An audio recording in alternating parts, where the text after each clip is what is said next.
Well, we got him, ladies and gentlemen. We caught him red-handed lying. We caught him red-handed lying yesterday. And today I have bad news for the prosecution and the Fed sloppers. It's going to get worse. Guys, welcome in on the,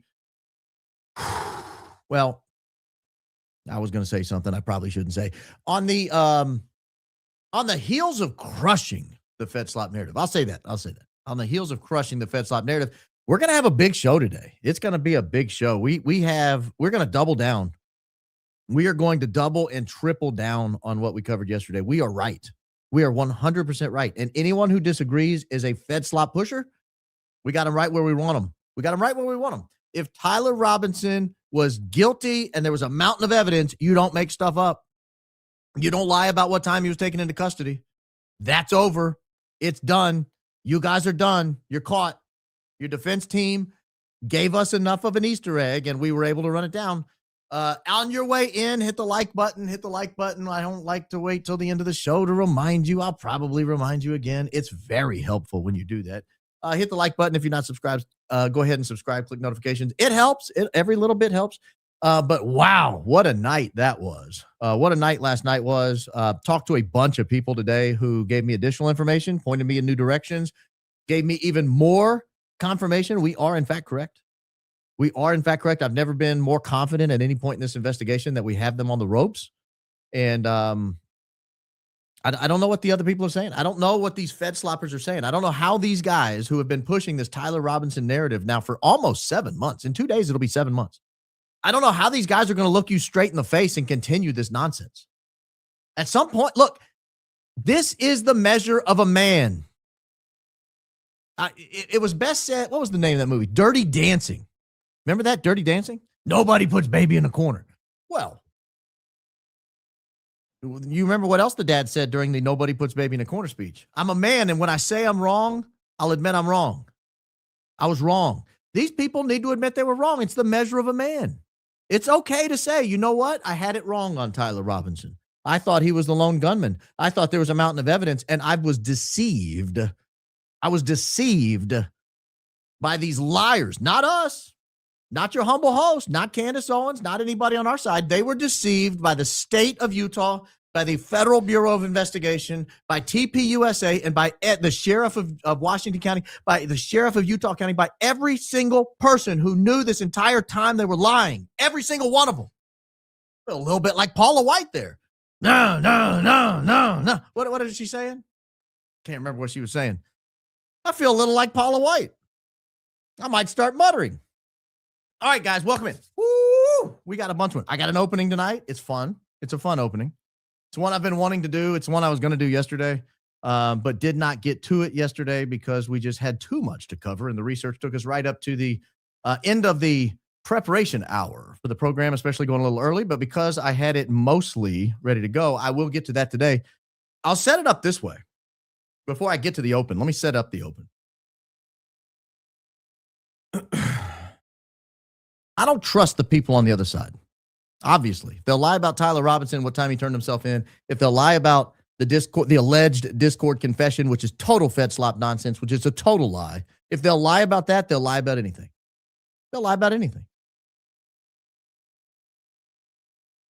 I don't trust those people. I heard one of them make a comment about, I'm not going to say who, because I don't want to drill down who made the comment and in what context, but about how they knew everything about this person's life. And I thought, ooh, that sounds a little PI-ish. They're playing a different game. Now we're out here trying to solve a murder. They're out here trying to destroy people's lives. Well, we're not on the same team. That's a little concerning. So I wanted to do an opening that kind of warned of the dangers of such activity. So I am going to get to that. I do want to say, where was it? A couple of things I'll set up tonight. We're going to clean up the timeline from last night. We're going to add a little more detail, a little more clarity, and we're going to nail down the fact that we are in fact correct. So that's number one. Number two, we are going to dive in tonight to a spy jet that we did not know was on the scene.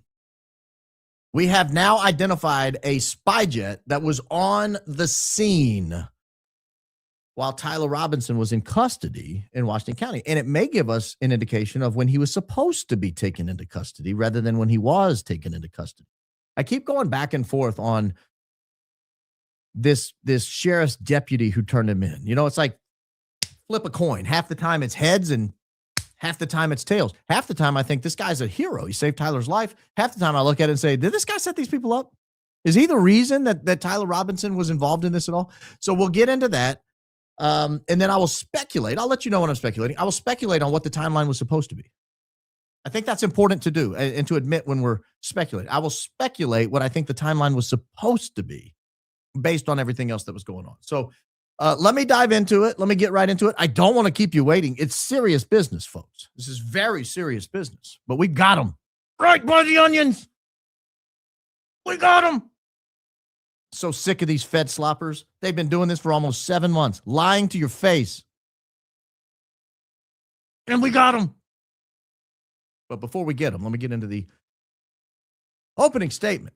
I had no idea how popular the opening statement was until I skipped it a few days. And then all of a sudden, people started panicking, asking if I had a fever. Oh, the only fever I've got. No, the only prescription is more opening statement. All right, guys, you ready? You ready?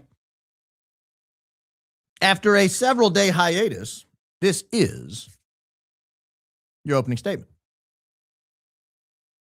We've talked a lot about handlers and fixers on this program, but we've never really taken a very deep dive into the mechanics of what happens behind the scenes, how it happens. Tonight, I want to introduce you to a guy named Anthony Pellicano. Pellicano was one of the most feared and sought-after private investigators in Hollywood, known as the private eye to the stars, the Hollywood Godfather, or simply Mr. Fix-It. He built a multi-million-dollar empire by solving the dirtiest problems of the entertainment elite. For decades, A-list celebrities, studio executives, and high-powered attorneys paid him lavish retainers to dig up dirt, intimidate enemies, silence scandals, and tilt legal battles in their favor. However, his ruthless methods of illegal wiretapping, bribery, witness tampering, and intimidation eventually led to one of the biggest scandals to rock Hollywood. This took place in the early 2000s. Eventually, he was convicted on dozens of federal charges, and he spent more than 15 years in prison. Anthony Pellicano was born way back in 1944 in Chicago, Illinois. Grew up in a tough, mob-influenced suburb of Cicero. He had Sicilian immigrant roots. Pellicano was raised primarily by a single mother who earned a little more than $150 a week. As a result, he developed a street tough persona very early in life. He was kicked out of high school at age 16 for being, quote, too interested in being a tough guy. I wish we could kick people out of high school today for such things. He joined the U.S. Army Signal Corps, where he worked as a cryptographer, earned his GED, and honed skills in electronics and surveillance. Those skills would define his career. After he was discharged, he returned to Chicago and took up a job as a bill collector and a skip tracer for the Spiegel catalog. He worked under the alias Tony Fortune. By age 25, this was 1969, just gives you some context. By age 25, he'd become a full-time private investigator, specializing in debt collection, locating missing persons, and electronic surveillance. He amassed what he called a bat cave of high-tech gear worth hundreds of thousands of dollars in 1970s money, millions of dollars today. Pellicano's big move came in 1982. He relocated to Los Angeles. His breakthrough arrived almost immediately. Attorney Howard Weitzman hired him to assist in the high-profile defense of auto executive John DeLorean. John DeLorean was facing cocaine distribution charges after an elaborate FBI sting. Pellicano's investigative work helped secure DeLorean an acquittal, and more importantly, it catapulted Pellicano into Hollywood's elite circles. Suddenly, the tough Chicago transplant had access to the city's most powerful lawyers and their celebrity clients. He set up shop on Sunset Boulevard and quickly developed a reputation for discretion, efficiency, and results. He wasn't cheap. Clients paid steep retainers of tens of thousands of dollars or more because Pellicano could make problems vanish. By the late 1980s, all through the 1990s, his client list read like a who's who of Hollywood royalty. He worked for Michael Jackson when Michael Jackson had legal troubles related to his relationships with children. He investigated the accuser's family, and he also investigated LaToya Jackson's husband. Other clients? These are A-list celebrities of the era. Tom Cruise, Kevin Costner, Sylvester Stallone, Chris Rock, Courtney Love, Arnold Schwarzenegger, Farrah Fawcett, Roseanne Barr, even Elizabeth Taylor. She was late to their meetings, but she was there. Power brokers like super agent Michael Ovitz, Paramount chief Brad Gray, and legendary attorney Burt Fields, retained him regularly. Even political figures turned to Anthony Pellicano. He reportedly investigated Jennifer Flowers for Bill Clinton during the 1992 campaign and later probed Monica Lewinsky. For stars facing divorces, paternity suits, business disputes, even tabloid threats, Anthony Pellicano was the ultimate fixer. He located Roseanne Barr's long-lost adopted daughter. He dug up dirt to intimidate a spurned lover of Ed McMahon, and he handled a Hungarian model's paternity claim against Chris Rock. His methods were a mixture of old-school Sicilian heavy-handedness with cutting-edge technology. He bribed Los Angeles Police Department sergeants for access to confidential criminal databases and DMV records. He cultivated insiders at telephone companies to install illegal wiretaps. He hired a software developer to create a custom program to intercept telephone calls. His office became sort of a surveillance nerve center, stored encrypted files, cash, and even weapons. He employed old-school intimidation tactics like threats. He left dead fish on people's cars, something of a telltale sign, and he even applied psychological pressure. To clients, he was a protector. To targets, he was the Prince of Darkness. One former associate quoted him telling Courtney Love, "If you come to me, that's the end of that. I'm an old-style Sicilian. I only go one way. I'm very heavy-handed, honey." End quote. Pellicano's empire peaked in the late 1990s and into the early 2000s. He moved offices to accommodate neighbors like Paramount Pictures CEO Brad Gray and film producer Bernie Brillstein. Hollywood feuds, divorces, studio power struggles, personal vendettas, they all kept him in constant demand. Victims of wiretaps allegedly included people like Sylvester Stallone, Gary Shandling, and others. Prosecutors later estimated he earned millions and millions of dollars through this large criminal enterprise. The fall of Anthony Pellicano began in November of 2002. The FBI raided his office. There was a bizarre threat against a journalist named Anita Bush. She'd been investigating Pellicano's client, Steven Seagal. When agents busted in, they found 2 hand grenades, C4 plastic explosives capable of downing a commercial airliner, wiretapping equipment, encrypted disks, and evidence of widespread illegal surveillance. He was arrested, obviously. They got him on weapons charges. He pleaded guilty in 2004 to illegal possession of dangerous materials and served about 30 months. And many assumed that was it. They thought the scandal was over. Unfortunately for Pellicano, it was just the beginning. While incarcerated, federal investigators uncovered a vast wiretapping conspiracy that spanned years. In 2006, Pellicano and more than a dozen associates, including lawyers, police officers, and tech experts, were indicted on racketeering, wiretapping, conspiracy, wire fraud, and witness tampering charges. The case exposed how Hollywood's elite allegedly used Pellicano to spy on one another. Key evidence included wiretaps on the ex-wife of billionaire Kirk during a contentious paternity dispute. Attorney Terry Christensen was accused of paying Pellicano $100,000 for some telephone intercepts. Victims and witnesses ranged from major stars to entertainment executives. All of Hollywood practically was involved. Pellicano and 4 co-defendants were indicted on 76 counts, including racketeering and wire fraud. In August, he was found guilty on additional conspiracy and wiretapping charges, and the judge sentenced him to 15 years in federal prison and ordered him to pay nearly $2 million in forfeitures. The Pellicano scandal laid bare Hollywood's culture of paranoia and impunity. While some clients faced civil suits or embarrassment, it's noteworthy that very few faced criminal charges themselves. The fixer, Anthony Pellicano, had protected the powerful, but he couldn't protect himself. In 2023, a New York Times documentary called Sin Eater, The Crimes of Anthony Pellicano, featured Anthony Pellicano speaking from prison and asking, why did so few stars face the consequences he faced? He was released from prison in 2019 on what happened to be his 75th birthday. Rumors are that some Hollywood figures funded a large trust to keep his mouth shut.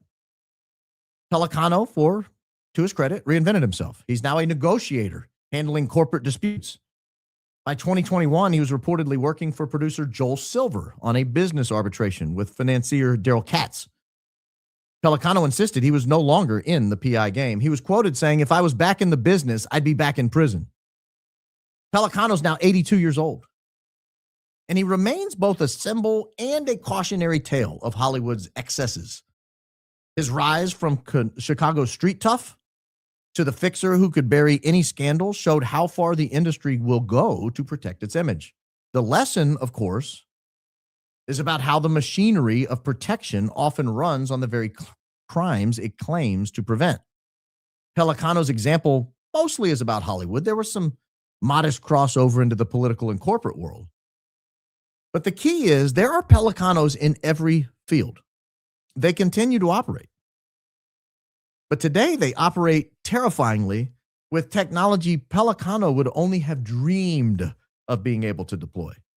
Time will tell whether they, like Pellicano, will be held accountable for their crimes. And that is your opening statement. I hope you enjoyed it as much as I did. Opening statements are back, guys. Woo! I'll say this. I think the lesson of Pellicano, obviously, is what I said it was, but I wrote that a couple days ago. As I sit here today after last night's show and knowing what's going on behind the scenes against a couple of people, I think the lesson of Pellicano is people who are scared will do anything to get the upper hand. And it's happening. There are people out there that are doing anything they can to get the upper hand. They are on the ropes. And you'll notice something. It's never the innocent people doing these things. The innocent people aren't hiring Anthony Pellicano. It's the bad guys. It's the guys who have something to hide. It's the guys who don't want to be discovered. It's the guys who want to put pressure on people like your humble host and others. So gather around. We've got a lot to cover tonight. This is going to be a big, big show because a couple of things I want to do is I want to open up. I was pointed to this today. This is a recap, believe it or not, from September 17th. From September 17th. On September 17th, well, before I get there, last night we demonstrated, I think, beyond a reasonable doubt, Tyler Robinson was in custody at 6:25 p.m. on September 11th. He was being Mirandized. He, in all likelihood, was in custody before that. Perhaps as early as 6. Maybe, I don't know, maybe earlier. Who knows? And we got a lot of pushback on that. A lot of people say, no, the 625 applied to the next day. Nonsense. Total nonsense. It's just not true. It flies in the face of investigative tactics. It flies in the face of competent police work. It is impossible to believe that Tyler Robinson was in custody the evening of September 11th and did not get Mirandized until the evening of September 12th. That is not the way police detectives work. That's not the way police investigations work. It's also unbelievable that Tyler Robinson's family would wait 24 hours after he was in custody to start the process of trying to find a lawyer. So that's nonsense. It's not true. I don't know if you guys watch other podcasts. I watched about a 40-minute clip today of Danks. I think his handle's Dankster Intel. Danks did a remarkable job of demonstrating that not only is the timing wrong with the alleged Discord confession, but the mechanics of the alleged Discord confession are all wrong as well. I will admit I'm not a techie. He speaks at a level and talks about these things that in a level I just don't follow very quickly. I would have to watch it multiple times to understand it. But if you're interested in the Discord confession and somebody who just tore it apart, look at it. Watch Danks. Watch last night. It was about maybe from like the 15-minute mark to maybe the 55-minute mark, I think was probably about a 30, 40-minute run where he really just kind of disproved the whole thing. It's formatting, it's imaging, it's font, it's date, the way the dates are written, the way the emojis look, everything's wrong. Everything's wrong with it. And he did a really good job. He did a really good job. And I walked away thinking, okay, no wonder they had to fake it because it's not real. And they did an okay job trying to fake it. And had we all moved on after a couple of days, they'd have gotten away with it. But we did not. We did not move on. And then I got a call today. Got a call and said, hey, great show last night. Do you remember Candace's show from September 17th? And I said, no, I watched it. Sure, I've watched all her shows on this topic, but I don't remember that particular one. Do you care to enlighten me on what it might have been about? And he said, what you did was confirm what she had been reporting. And I said, well, let me go watch it. So we'll watch it together because I think I agree with this person. I did, in fact, confirm what she had been reporting, and I don't remember her mentioning this since. This is all the way back on September 17th, 1 week to the day after Charlie Kirk was removed from this temporal plane. Candace Owens had this to say about when Tyler Robinson allegedly was in custody. It's because Tyler told him, duh. If you're going, wow, if Lance is really not guilty and he hasn't done anything, this would be a good time to speak, right? No, Lance is not doing that because Tyler right here says, don't talk to the media, please. Don't take any interviews or make any comments. And if any police ask you questions, ask for a lawyer and stay silent. So that's how it happens. And I want to tell you that we can jump back into the timeline here. Our source informs us that it was around 7:00 p.m. when everybody locally began receiving the text messages that Tyler Robinson was in custody. It was about 7 p.m. local time when everyone around town starts receiving the text messages that Tyler Robinson not will be in custody in the next couple of hours, but is in custody. It's about 7 p.m. when everyone in town, you know how it works. You know how it works when you live in a small town. I live in a small town. Trust me. If somebody my kids had gone to high school with was in this situation, we would have known about it within 10 minutes or so. That's the way it works. I'll give you an example from just today. There was a little kerfuffle in town involving one of the high schools. It did not take long before the grapevine, the coconut telephone, the coconut telegram, heard it on the coconut telegraph. It's a Jimmy Buffett song. I don't remember the name of it. Coconut telegraph. Coconut telegraph. It didn't take long for the local grapevine to get kicked up, and everybody in town already knew about it before they checked it out and realized it was a fake call. But it involved one of the high schools. This is the way small towns work. When you have a national scandal like this, an international scandal like this, you have prime ministers of foreign countries weighing in on the death of an American political figure, disclaiming the responsibility for being involved in the death of an American political figure. I mean, it's a big deal. And then someone in your little hometown that your kids went to school with is in custody for it. Every text message in town is going to light up. It's going to look like a Christmas tree. It's going to look like the Griswold's roof. Bing, bing, bing, bing, bing, bing, bing, bing, bing, bing, bing. Lights everywhere, right? Everybody's phone's going to go up. You might as well put out an Amber Alert and just get it all out at once. And her source is saying it was at 7:00 that all these text messages were going crazy, which means he would have been in custody well in advance of that. I'd forgotten she said this. I'd been operating under this assumption the entire time he was taken into custody closer to 9 or 10 o'clock. Well after the 8 o'clock press conference. But you have to ask, why did they lie? And this is where I'm going to speculate. I'm going to allow my mind to wander a little bit. I'm going to think out loud.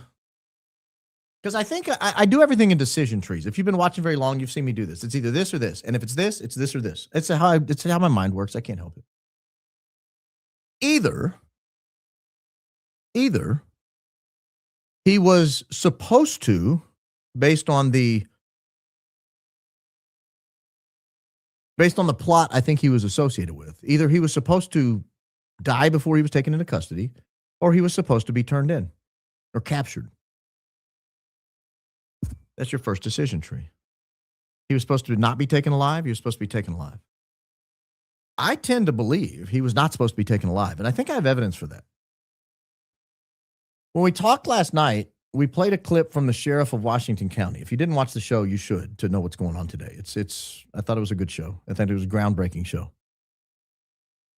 If you watched last night, the sheriff of Washington County said before he was taken into custody, he was driving around in rural Utah threatening to off himself.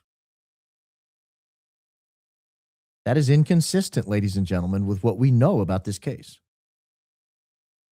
Because supposedly the reason he turned himself in was because he was afraid he might die in a hail of gunfire when the police showed up. Well, that kind of is consistent with offing yourself. Like that would do the job, right?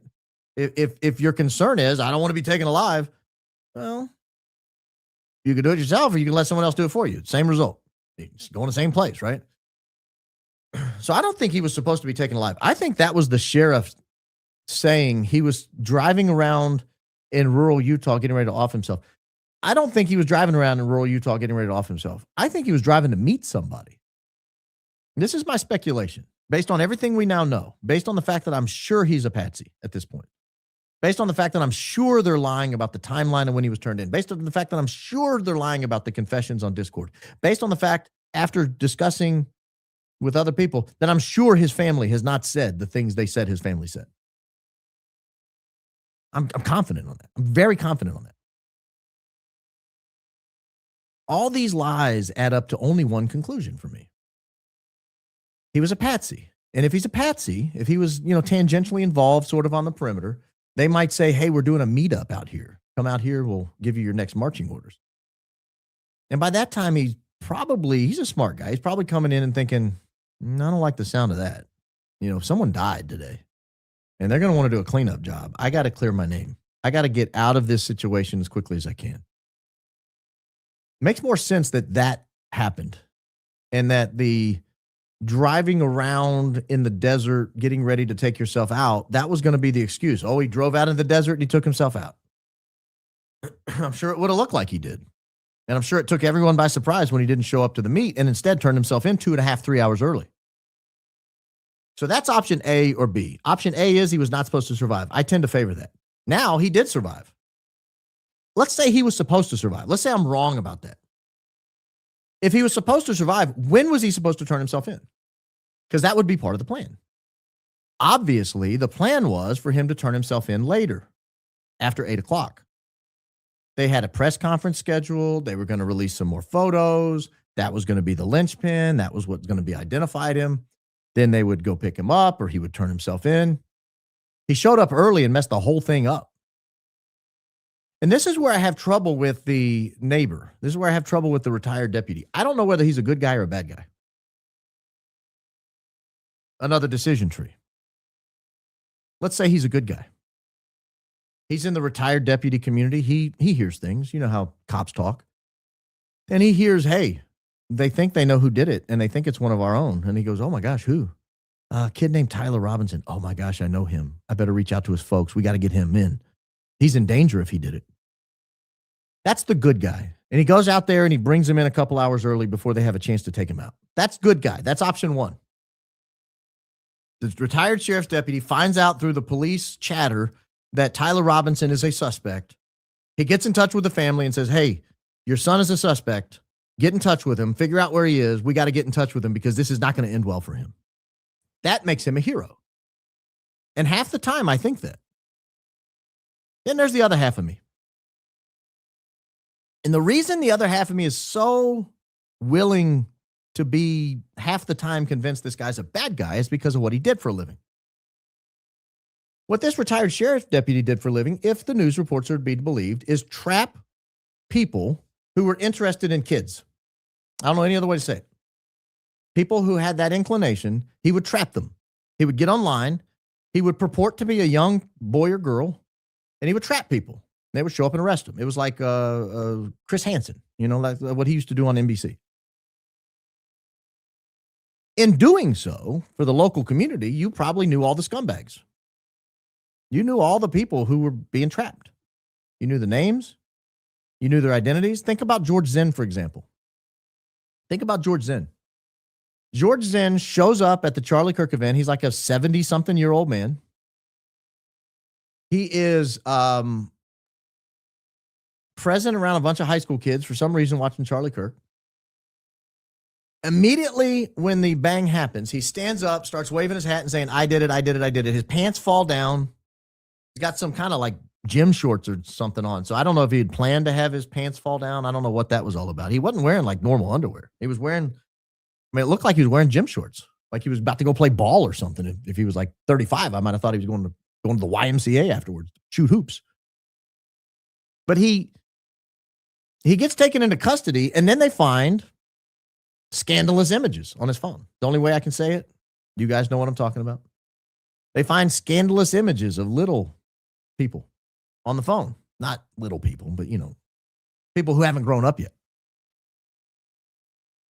Well, if he's involved, and that looks involved to me, and remember, Candace reported he allegedly told someone at the hospital he'd been paid to do that. A guy who might know who he is and know he has that predilection is a guy like that officer who deals in that field. Well, the question has been raised over and over again. If Tyler's a patsy, how did he end up involved in this? Well, the same way. Either Lance or Tyler may have also had this predilection, may have also gotten caught up in this at one point. And if you do get caught up in this, you've got an option. You can go to prison for that. It won't go well for you in all likelihood. There's rumors about what happens to people who do that and have that predilection and end up in prison. So you don't want to go that route. So they offer you an out. Well, we could put you in prison for that, or you could do us a favor. I need you to be here at this time, carry this, drive over there. We'll call you and let you know where to go next. I mean, you take your chances, right? If your option is to go to prison for solicitation of little people or looking at little people, if that's your option, maybe you take the drive around and be seen here and be seen there and run this errand and run that errand during the day and hope you get out of it.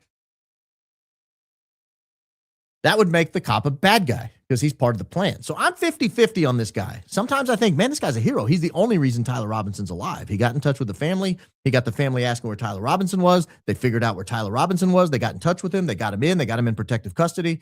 And now he's safe and he's alive. And the case remains open for investigation. And we begin to find out they lie. And then half the time I'm like, yeah, but the guy worked in a field that creeps work in. He's around a bunch of creeps all day. And he would know who all the creeps are. He'd be the perfect person to be a patsy generator. So I go back and forth on this. But it's neither here nor there. That's all speculation, because what we know for a fact is by 6:25 p.m., Tyler Robinson is in custody in Washington County, and he's being Mirandized. I got several questions last night. What does that mean, Mirandized? It's just a verbation. It's turning the word Miranda into a verb. Miranda versus Arizona, I think was the case, or Arizona versus Miranda. It was the case that established you had a right to remain silent. You had a right to an attorney. You had a right to an appointment of attorney. You had a right to an attorney being present when you're questioned, and that you had to be alerted of all those rights when you were arrested. If you were in custody and you were interrogated, those are the two triggers. If you're in custody and you're being interrogated, you have to be told all those rights on the record. We know this most frequently because we watch, I don't know what the modern cop shows are. I'm thinking NYPD Blue, but I'm old. We watch old cop shows, Law and Order, NYPD Blue, Chicago PD, and every time they arrest somebody, The Wire, greatest show ever, third greatest show ever. Every time they arrest somebody, they come in, and as they're putting their hands behind their back, like, you got a right to remain silent. Anything you say can and will be used against you in a court of law. You have the right to an attorney. If you cannot afford an attorney, one will be appointed to you. You have a right to have your attorney with you when you're being questioned. It's just part of the American system. People overseas may not have heard the word Miranda or Mirandized, but that's what it means. It's just the set of rights you get that the officers have to articulate out loud to you, and you have to acknowledge them, usually in writing or on the record on a videotape or audio tape. And so we know for a fact he was being Mirandized at 6:25 p.m. So he was in custody. So we know where he was. He was at the sheriff's office. We know they lost the tapes of him turning himself in. They accidentally deleted them or something. And so we see the genesis of a setup here. Now I'm pointed back in time to September 17th, where Candace says she has sources on the ground in St. George, Utah, who are saying that that is consistent with what they understood at the time, that Tyler Robinson was in custody before 7 p.m. because by 7 p.m., everyone in town knew about it. That would put him in custody at 6 or 7 o'clock. So I'm recapping a little bit last night's show.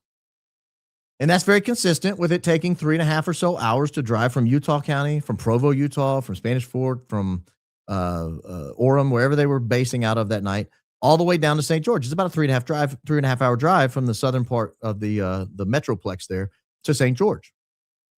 I don't know if they call it a Metroplex. That's what it looks like on a map. Kind of like Provo to Ogden. It's one big city. You just don't even know you're going city to city. And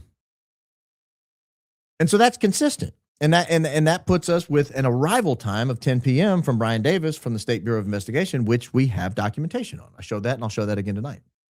So I'm just kind of setting the stage for where we're going tonight, because we're going to double down on that story. We're going to double down on that timeline, and we're going to prove it again if we have to. So there's a lot I want to go through. First, I want to clear up one other thing. We showed 2 sets of pictures last night. Do I have them still pulled up? I do. We showed 2 sets of pictures last night. I'll show those again right here. Of Tyler, the alleged shooter, the person who's alleged to be Tyler Robinson. I'm now convinced there were 3 people captured on camera yesterday, on the September 10th. I'll show you the first set that was released, and I'll pull it up here. This was the first set released. There were 2 pictures released. This is the first one here. If you zoom in, you can see his face is smudged out here. There's obviously, this thing has been blurred. They're hiding something, or this picture's been altered, but it doesn't look like Tyler Robinson. That hat does not look like the same hat Tyler Robinson is later seen wearing. I don't think he was supposed to be captured by the Dairy Queen camera. This obviously is not Tyler Robinson. I don't know who that is, but it's not Tyler Robinson. This was the first set of pictures released the morning of September 11th. Then we get this second set of pictures that are released the evening of September 11th. This is a different person than was captured in that first image, I believe. If not, it's just another person that's not Tyler Robinson. But I think this is the second person, or that's option 1. Again, decision tree. Option 1 is it's a different person. Option 2 is this picture has been altered. And Kash Patel admitted as much when he said these were enhanced. Note to the police, stop enhancing photos of criminal suspects. You're changing the looks. You're changing the way they look. Don't enhance them. Just give us what you got. If you're worried that the stills don't actually accurately capture it, give us the video. Show him walking up the stairs. Show the other people walking around. Maybe we'll recognize them. But this is the second set of images. You'll notice here this logo is popped off the hat. The hat has a little fold here at the top. It's kind of light. This is the one I want to key in on, because this one here has cars in the background. There were a lot of questions that were perhaps these pictures were actually taken at a different time. Maybe, just maybe, these pictures are not from that day. So I'll come back to this photo in just a second. But this is the second picture. You can see clearly his left knee has been here. Third picture, again, that looks like a different person. Tyler Robinson is bald. There's a tremendous, basically bald. He's got a tremendous amount of hair pooching out the back here. The hair looks black. It looks curly. Looks not like Tyler Robinson's hair. Again, curly hair in the back, nice full, almost looks like a ponytail or something tucked up under here in the back.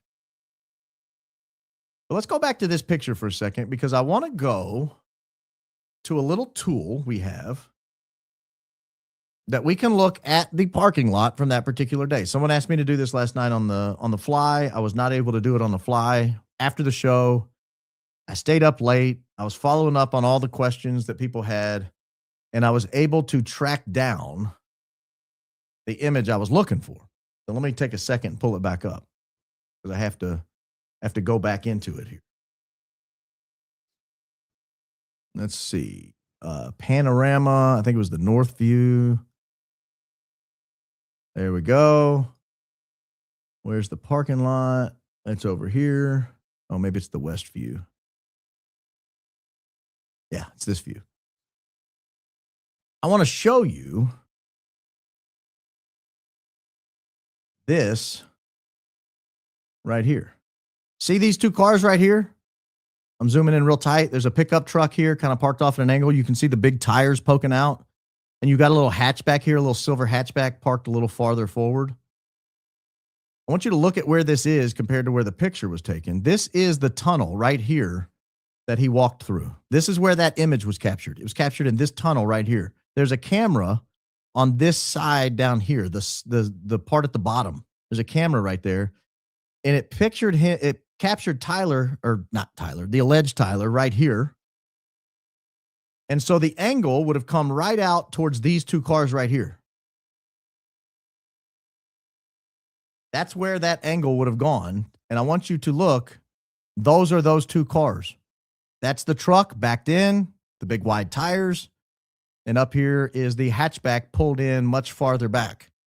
So I think that definitively ends the discussion because the satellite image I just showed you was from September 10th. That satellite image was from September 10th.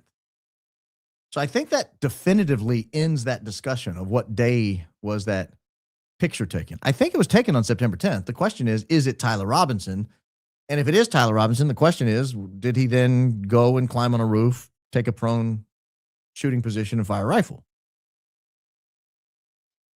But we don't have to worry about that tonight.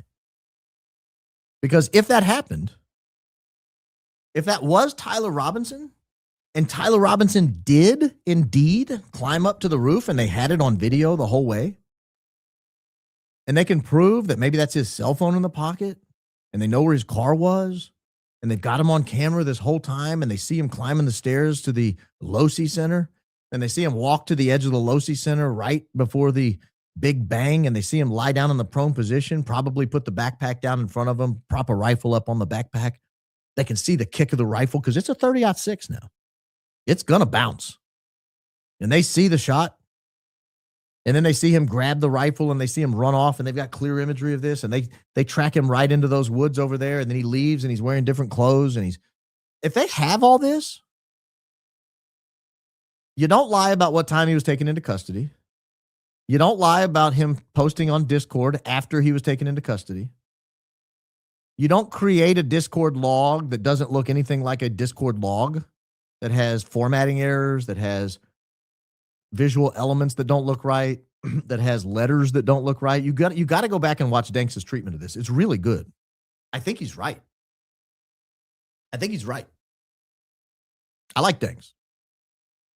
I think he does good work. I think he's a conscientious researcher. And he's becoming a pretty good little broadcaster. He's getting better with experience. Good show. It was a great show. But you don't do all that if you've got him dead to rights. You don't have to manufacture evidence if you've got the guy.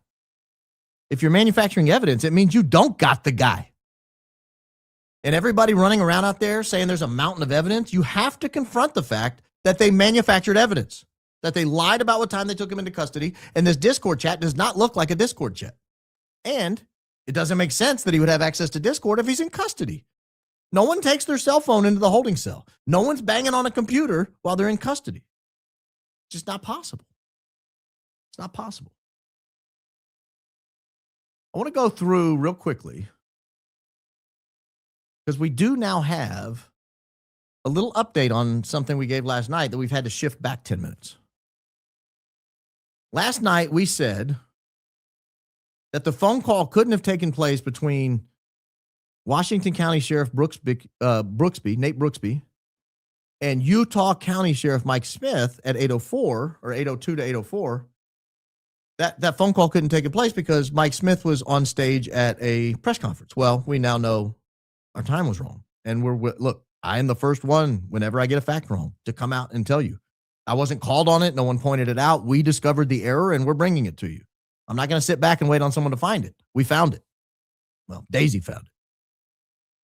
I want to go back and remind you of the timeline according to Sheriff Nate Brooksby. And then I want to show you why it is I still think there's problems with the timeline, even though the timeline has shifted 10 minutes. So here's the timeline according to Sheriff Brooksby first. Obviously, we knew Charlie Kirk was assassinated at UVU in the afternoon. About a 33-hour manhunt ensued, and I was winding down for the evening. And at exactly 8:02 on the 11th, I received a call from a friend of mine who happens to be a retired detective that worked for me for many years. So we now know he's lying about that in all likelihood. In my opinion, he's lying about that. He did not receive a call from a friend of his at 8:02 if Tyler Robinson was in custody at 6:25 getting Mirandized at his office. Like, that just doesn't happen. That doesn't work. I don't know whether the defense team has subpoenaed his phone records to see if that guy called. Maybe that guy called anyway, just to continue this lie about what time he was taken in. But that phone call was unnecessary. Not only do I think it didn't happen, if it did happen, it was totally unnecessary. He doesn't need to have a phone call at 8:02. He's had Tyler Robinson since at least 6:25. At the very latest, he had him at 6:25. But let's hear the rest of this timeline and ask yourself if this makes sense. I didn't put that out there initially. I wanted to protect that individual as much as possible.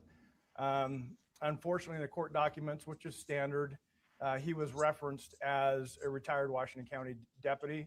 So I didn't put that out there. It was in the court docs. I was trying to protect even that information and just saying retired law enforcement in general. So I get a call from my friend, and his said, "Hey, how you doing?" "Good." Yeah, and it's not, he's been retired a few years. We'll call each other. It's not unusual for me to get a call from him or vice versa.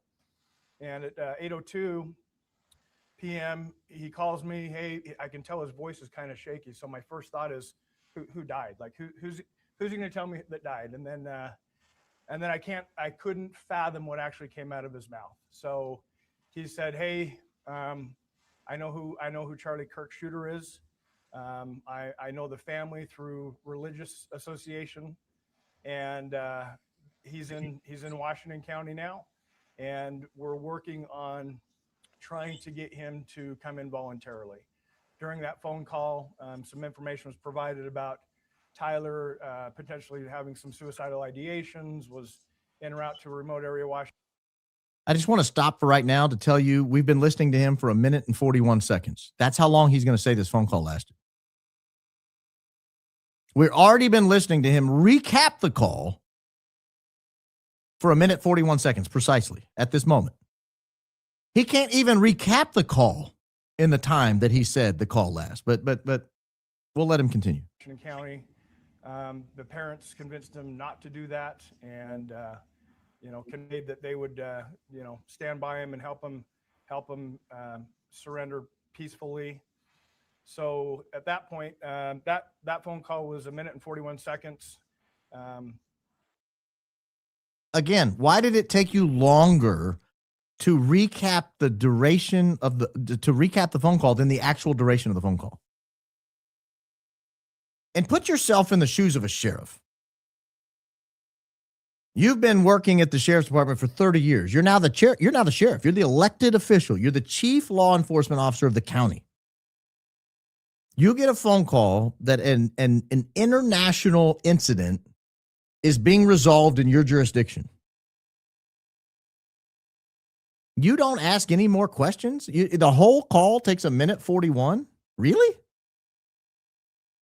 Really? The whole call took 1 minute 41? And remember, you had this, well, did someone die? His voice is shaking. I had to ask about the suicidal ideations. I had to ask about, where he was. Then there's parents. All that in 1 minute 41? I venture to say that's impossible. And I believe I'm confident in saying it's impossible because we know he'd already been in custody since 6:25, at the latest 6:25. We knew by 7 o'clock, everyone in town knew he was already in custody. Does that look like a confident man on your screen right there? Does that look like a man who's telling the truth? Is that the posture of a man who's being honest? As a juror, you're allowed to evaluate credibility. Does that look like a man who's being honest with you? Now he goes on to say, well, then I had a phone call with the sheriff. I immediately hung up and I immediately called and had a phone call with the sheriff of Utah County. He says, listen to how long he says this call lasts. It was about a 2.5 hour waiting in a room, not communicating with the suspect. Our job was not to interview. Our job was just to get him here. So after about 2.5 hours, we ended up getting federal agents. I think I skipped too far ahead. Hang on. Oh, here it is. I called Sheriff Mike Smith. Okay, so here. Let me back up a little bit. That phone call was 1 minute and 41 seconds. I immediately called Sheriff Mike Smith in Utah County, who I knew was at the incident command in Utah County. So for about 40 seconds, I'm telling Sheriff Smith, hey, I'm confident we have the shooter in Washington County. We're working on getting him to come in and surrender at my office. We didn't have him yet. And after about 40 seconds, Sheriff Smith's like, wait, what are you talking about? So he was shocked, as I was, to hear the news. And so I repeated myself. He said, how credible is it? I said, I trust this guy that called me with my life. And I think it's time you need to get your people, the lead investigators, headed to Washington County. So that's after 8 o'clock. That's 8:02. He talked for 40 seconds. I don't know why he remembers the 40-second mark, but he talked for 40 seconds before Mike Smith said, oh, who, what are you talking about? Huh? Oh, I'm confident. I trust the guy of my life. Okay. Got you.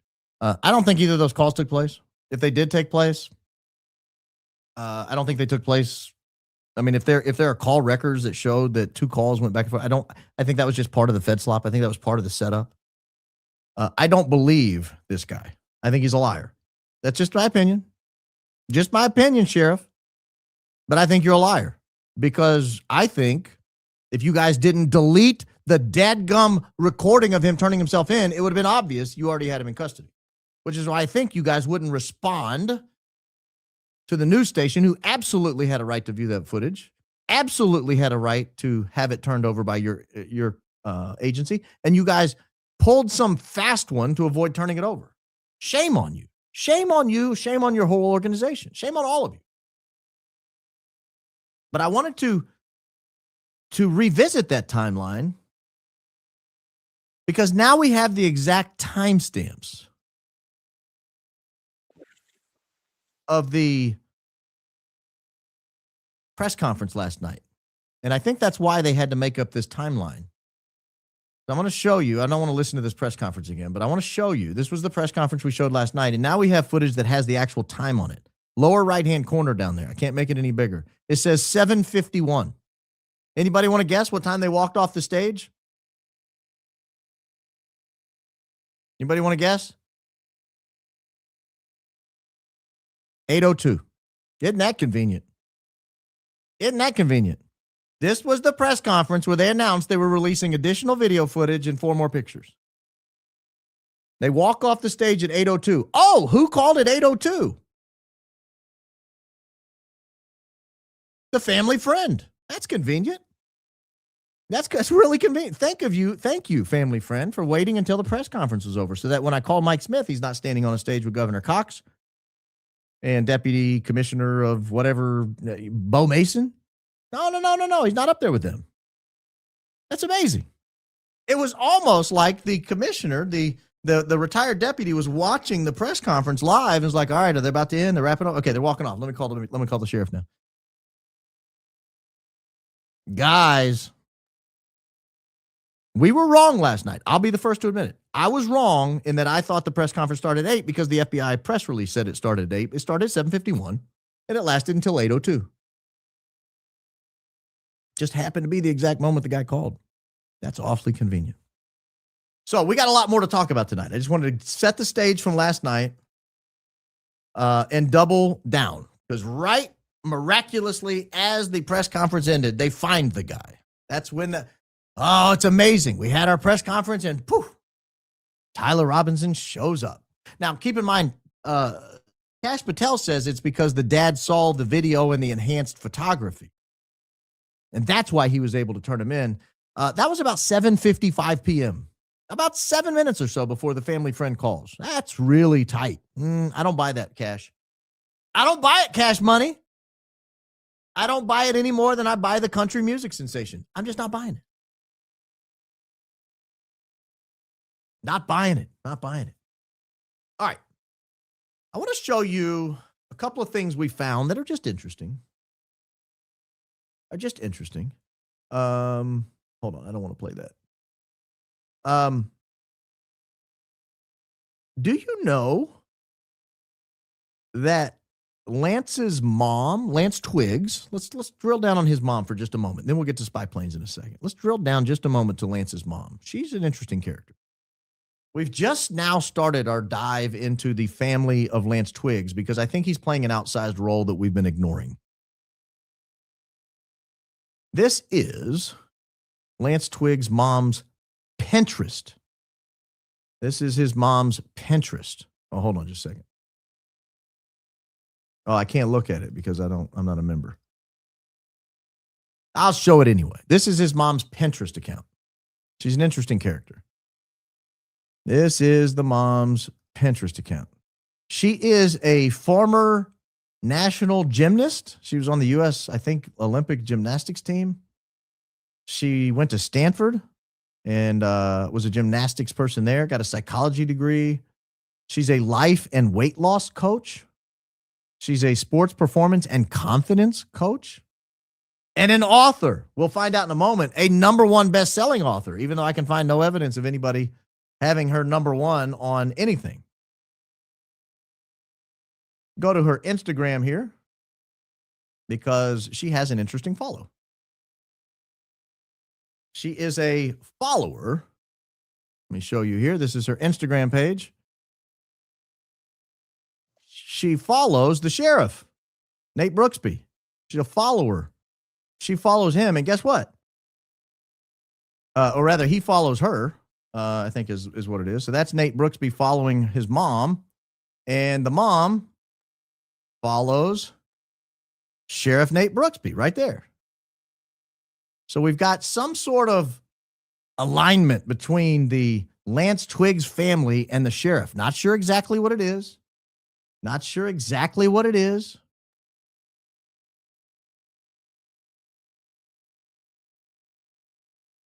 Now let's go to her Amazon profile to find out she is more amazing than we ever believed. This is her Amazon profile. She is a #1 best-selling author, Amy Twiggs. I'd never heard of her. I'll admit, I never heard of her. I looked up these books. I never saw any of these books. Become a Self-Coaching Ninja. My Flippin' Awesome Journal. Athlete's Mindset. Flippin' Awesome Gymnast. I've never seen any of these books. I mean, that one only has 19 reviews. These others don't have any. But that is #1 best-selling author, Amy Twiggs. Mother of 4 amazing teenagers. That's subjective. I mean, I don't know about the other 3. But one of them is at least a very subjective amazing. Let's just be honest. Let's just be honest. If we're using adjectives to describe Lance Twiggs, amazing may not be high on the list. It starts with A, so maybe it's at the front of the alphabet. Maybe you have a bunch of them alphabetically lined up and you just picked one. We have amazingly this picture, and as soon as I saw it today, I thought, well, that guy looks familiar. This is some of her family. This is her son, Lance's brother, going on a mission. And I looked at that and I thought, that guy looks like the guy in the stairwell. I don't know if it is or not. I don't know if that's a rumor, but he sure looks like him to me. It looks like the guy in the stairwell. That's almost him with the hat and sunglasses. It's amazing. There's our buddy there. Tyler's roomie, alleged roomie. But we got some family photos here on the Instagram.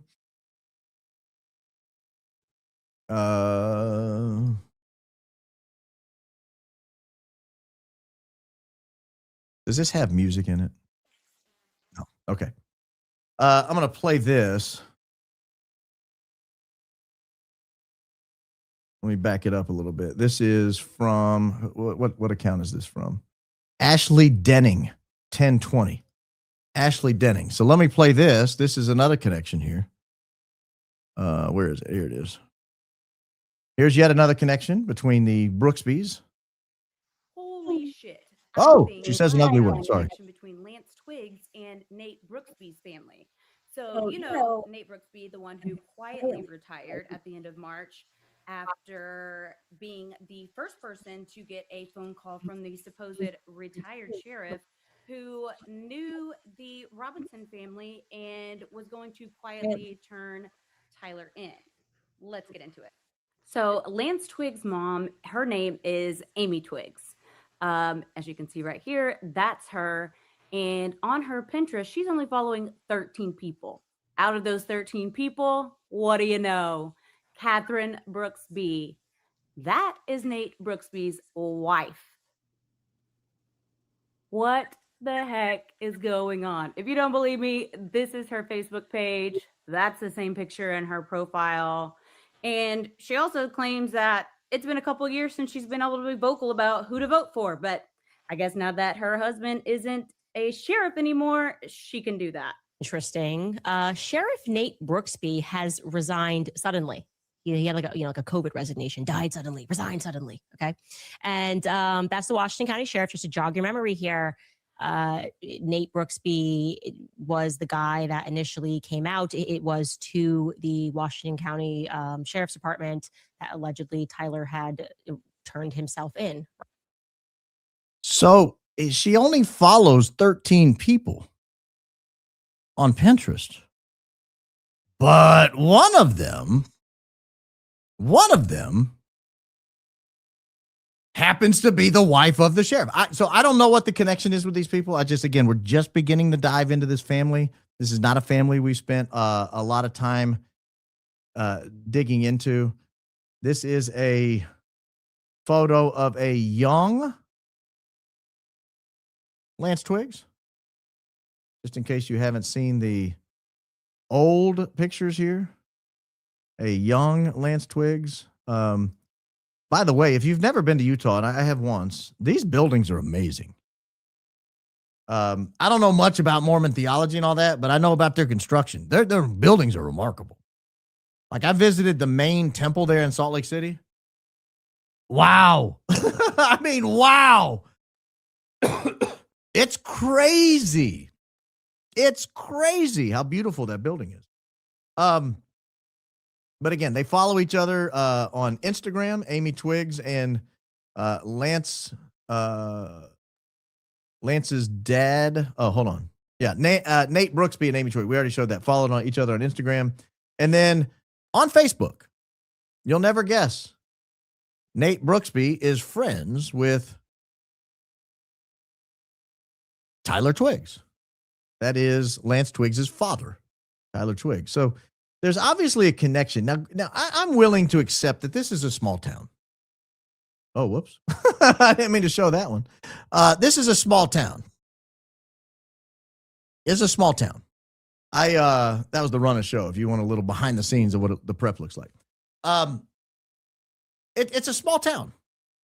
It's possible that in a small town like that, everybody knows the sheriff. I don't know.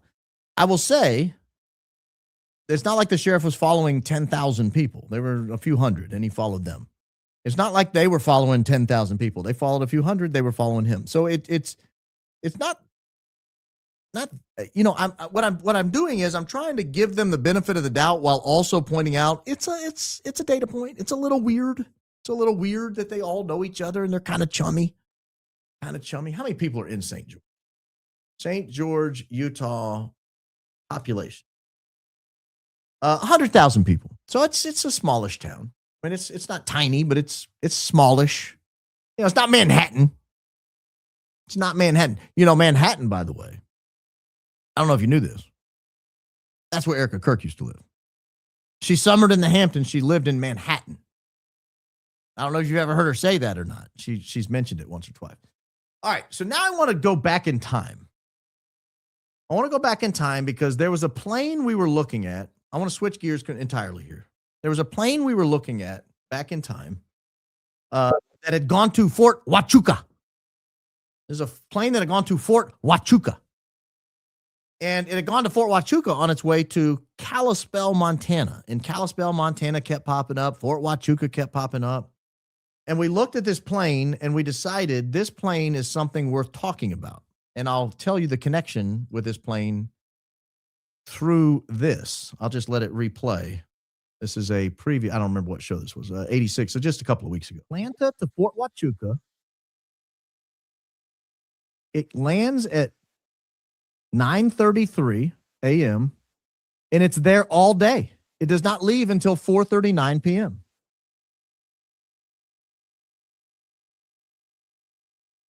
Real quickly, that is not the plane I'm talking. That's not the spy plane I'm talking about. That is a plane that is used by TPUSA.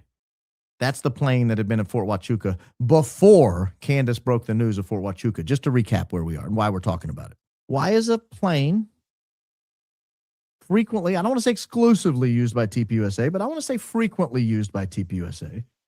Why is a plane used by TPUSA going to Fort Huachuca? Now, this is October 4th. The morning of October 4th, it flies into Fort Huachuca, and then it flies to Kalispell. So we know that Kalispell was a plane, a destination that's, you know, we questioned whether it was related or not, right? We had this question of are these Kalispell planes somehow related to all this? Let me try to jump this ahead for just a second. Charlie's plane, not keyed up exactly where I wanted it to be. Let me just go back and do it this way. On the day Charlie Kirk was taken out, there was a mysterious spy plane. Tail number was November N1098 Lima 1098L. And it is a Bombardier 6500 commercial plane, but it's being adapted for military use. And it's a spy plane. It's an ISR plane. The interesting thing about that is Fort Huachuca is sort of the nation's premier ISR training base.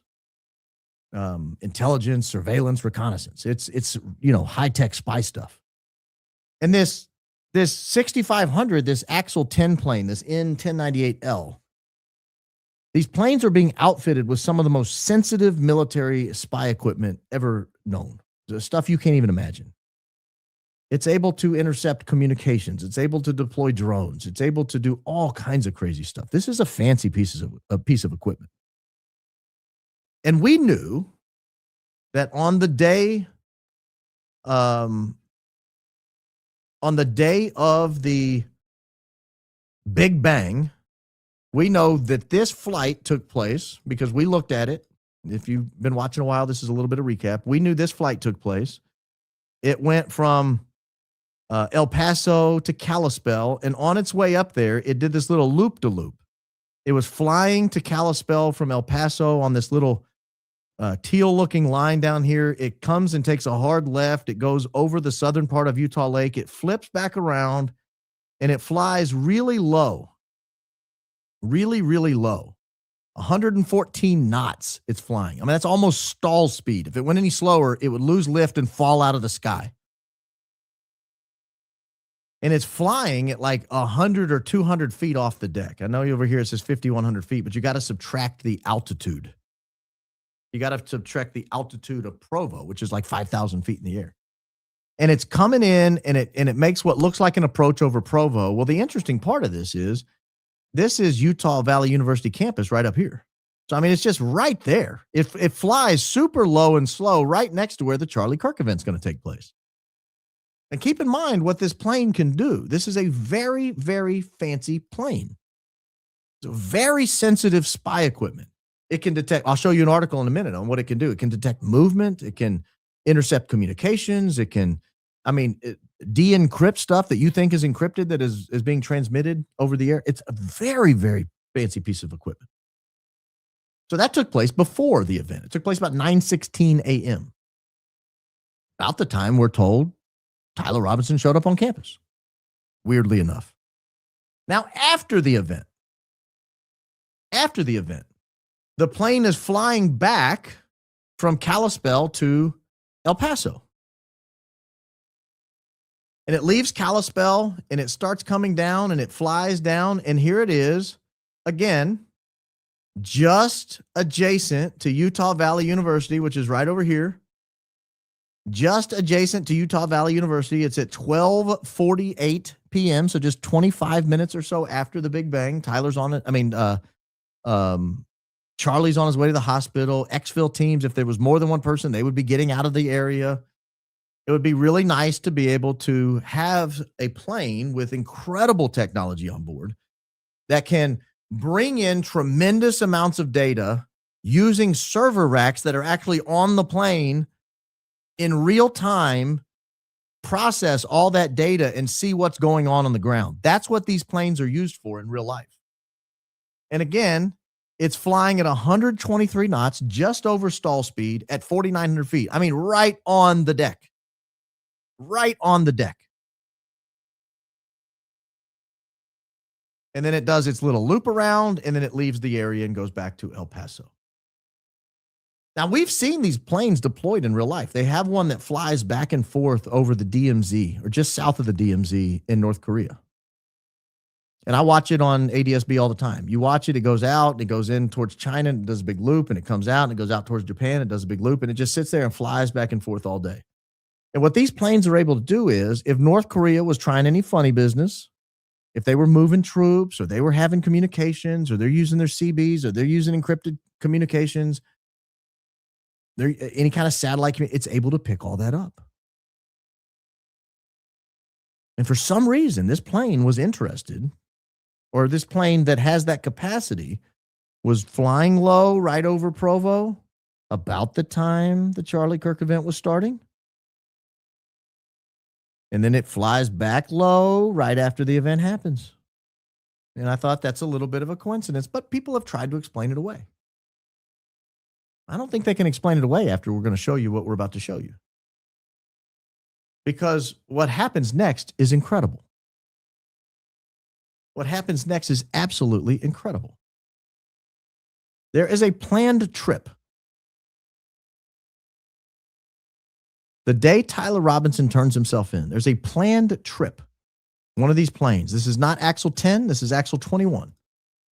It's a different tail number, a different plane, but the exact same program. And I'm going to highlight it here for you. I'll zoom in as much as I can before I pull it up so that you guys don't get lost. This is the day Tyler Robinson turns himself in to the Washington County Sheriffs. There's a planned trip from one of these very highly sensitive, fancy planes.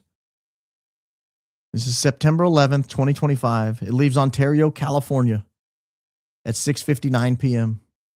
It lands in El Paso, Texas at 10:15 p.m. So it's in the air a little over 2 hours. I guess you lose an hour going that way.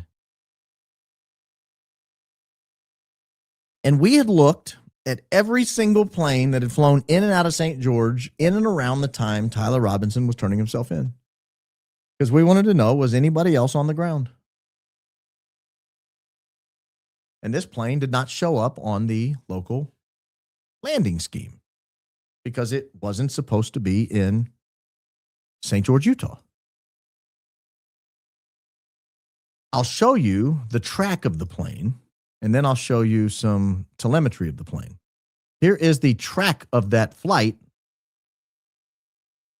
It leaves Ontario, California here on the left, where the little yellow plane is, and it's headed this way, and it's going to land over here.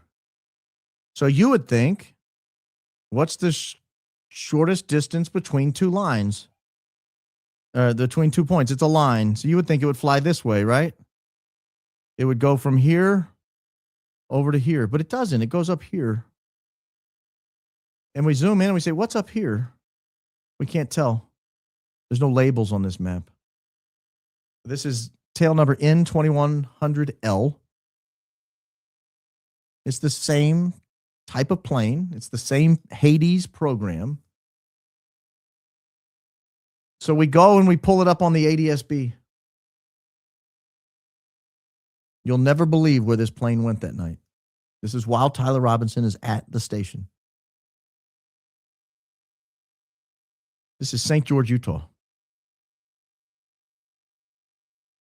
This is where Tyler Robinson turned himself in. St. George, Utah. You can see if I back it out here, this plane leaves Ontario. It does not fly over here to El Paso where it's going. It flies northwest, and it does a little loop over St. George, Utah. And at one point, it's flying very low and very slow, just like it did, just like its brother plane did the day before at the Charlie Kirk assassination. It's flying 126 knots at one point, and then it circles around. The entire circle, it arrives on the scene around 2:35 Zulu time, and it leaves the scene around 3:10 Zulu time. So it was there about 45 minutes in this area right here. You can chalk that up to coincidence. You can see how it loses altitude after it passes Las Vegas and holds that low altitude, and then drops a ton of altitude as it circles around St. George and then heads back out. You can say, oh, yeah, well, lots of people fly from Los Angeles to El Paso via Utah. I mean, I guess you could make that claim. But you've got on your hands an unbelievable piece of equipment. I'm going to show you a little bit about what this plane is capable of. This is an announcement from the company that made it. It's delivered the aircraft in support of the United States Army's High Accuracy Detection and Exploitation System, HADES, program. During a ceremony, let me make this a little larger for you here so you can see a little better.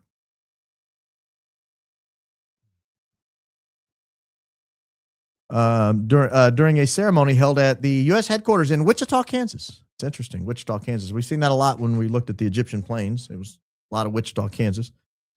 A proven platform providing range, speed, reliability, and endurance represents the ideal fixed-wing solution for the U.S. Army's next-generation intelligence, surveillance, and reconnaissance aircraft, flying higher, faster, and farther than legacy airborne sensor platforms. I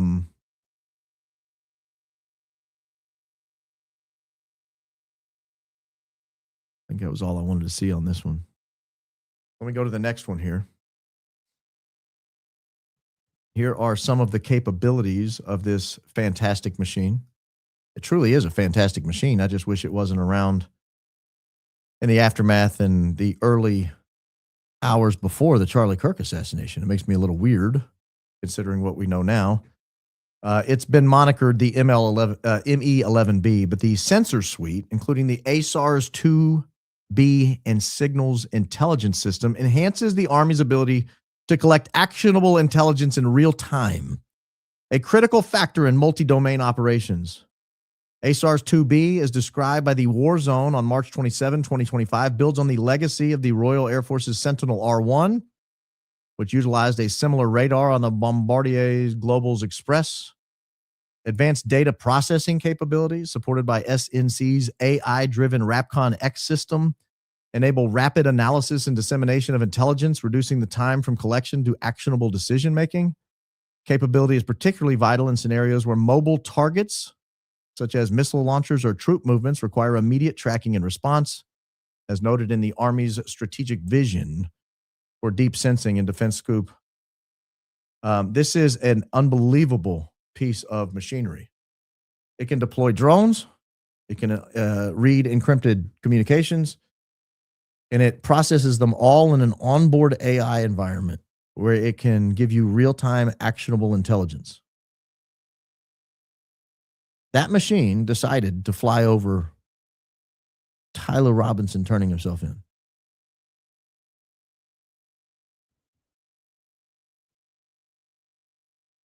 I think the timing's important because it closed over St. George at 9:07. It started a little after 8 o'clock. And if Tyler Robinson was supposed to turn himself in around 8 o'clock, it would let us know what's going on in the area.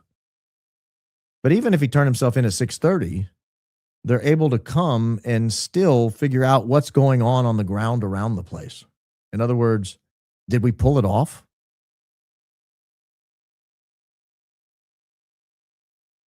It's unbelievable what this plane can do. It's unbelievable what this plane can do. It's I think it's important we go back and clean up one more piece from last night. The timing of the arrest, because there's been a lot of confusion on that today online. And I want to make sure people are not confused why I'm saying the timing is important. Because people are saying, no, he was arrested the next day. No, he wasn't. No, he wasn't. I'm going to show you. This was leaked to Stephen Crowder. This is the arrest and booking, inmate booking and probable cause statement. You can see right here, plain as day, Tyler James Robinson from Washington, Utah. We've got the right guy. The arresting officer, B. Davis. We know Brian Davis is the one who drafted the probable cause statement, so we know that that's accurate. And we see the arrest date right here. The arrest date, 9/11/2025 at 10 p.m. The arresting officer was Brian Davis. But Baron, why are you saying 10 p.m. when you were saying he was Mirandized at 6:25? Because he was Mirandized by Washington County, but they did not arrest him. They did not arrest him. The local sheriff, Nate Brooksby, his team did not arrest Tyler Robinson. He was arrested by Brian Davis from the State Bureau of Investigation. That arrest took place at 10 p.m. on September 11th. That is definitive, absolute, bulletproof evidence that I'm right on this. It also, if you think about it, that 10 p.m. date, it's about a 3.5 hour drive. So if he shows up at 6:30, and they deploy somebody from Utah County, from Provo, from Spanish Fort, from Orem, wherever they're headquartered up there, if you deploy somebody from there at about 6:30, they're going to show up around 10 o'clock. Give or take. This is just additional evidence that we are right. This is additional evidence we are right. Now, he was subsequently taken from Washington County back to Utah County, where they booked him. And so you'll see on other documents a booking entry or an arrest entry there. But it doesn't negate the arrest time and date that appears first. In other words, you can be arrested twice.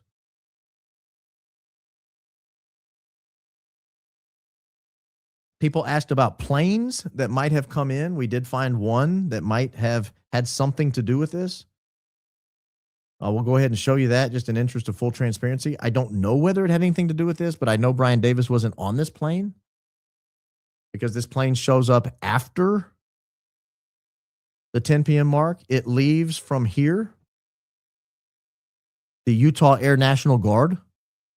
It leaves from the Utah Air National Guard on the evening at about 10 o'clock. Oh, gosh. Got one of these things going on. This is the buggiest, poppiest up site you'll ever join. And then it lands here at St. George, I think at like 11:37 p.m. or something.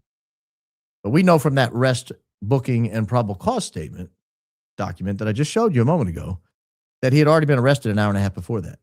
So it's possible that who flew down on that plane was members of the FBI, members of the State Bureau of Investigation. Because if you go back and listen to Candace's episode, and I'm not going to play that because we've been going for a while already tonight. But if you go back and look at the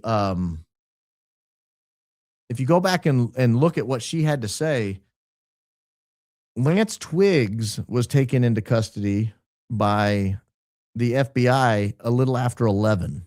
And that would be consistent with that plane. So maybe that's who that was. I don't know. But there's no other plane that's relevant. There's no other plane that's relevant that day. Nothing else pops up and screams, this plane was involved. Those people drove. Those people drove down there. They drove down there from Utah County, and it took them 3.5 hours. They left around 6:30, and they got there at 10. I'm telling you, that's what happened. That's what all the evidence suggests happened. It's my opinion, but it's informed. It's educated. This is not a guess.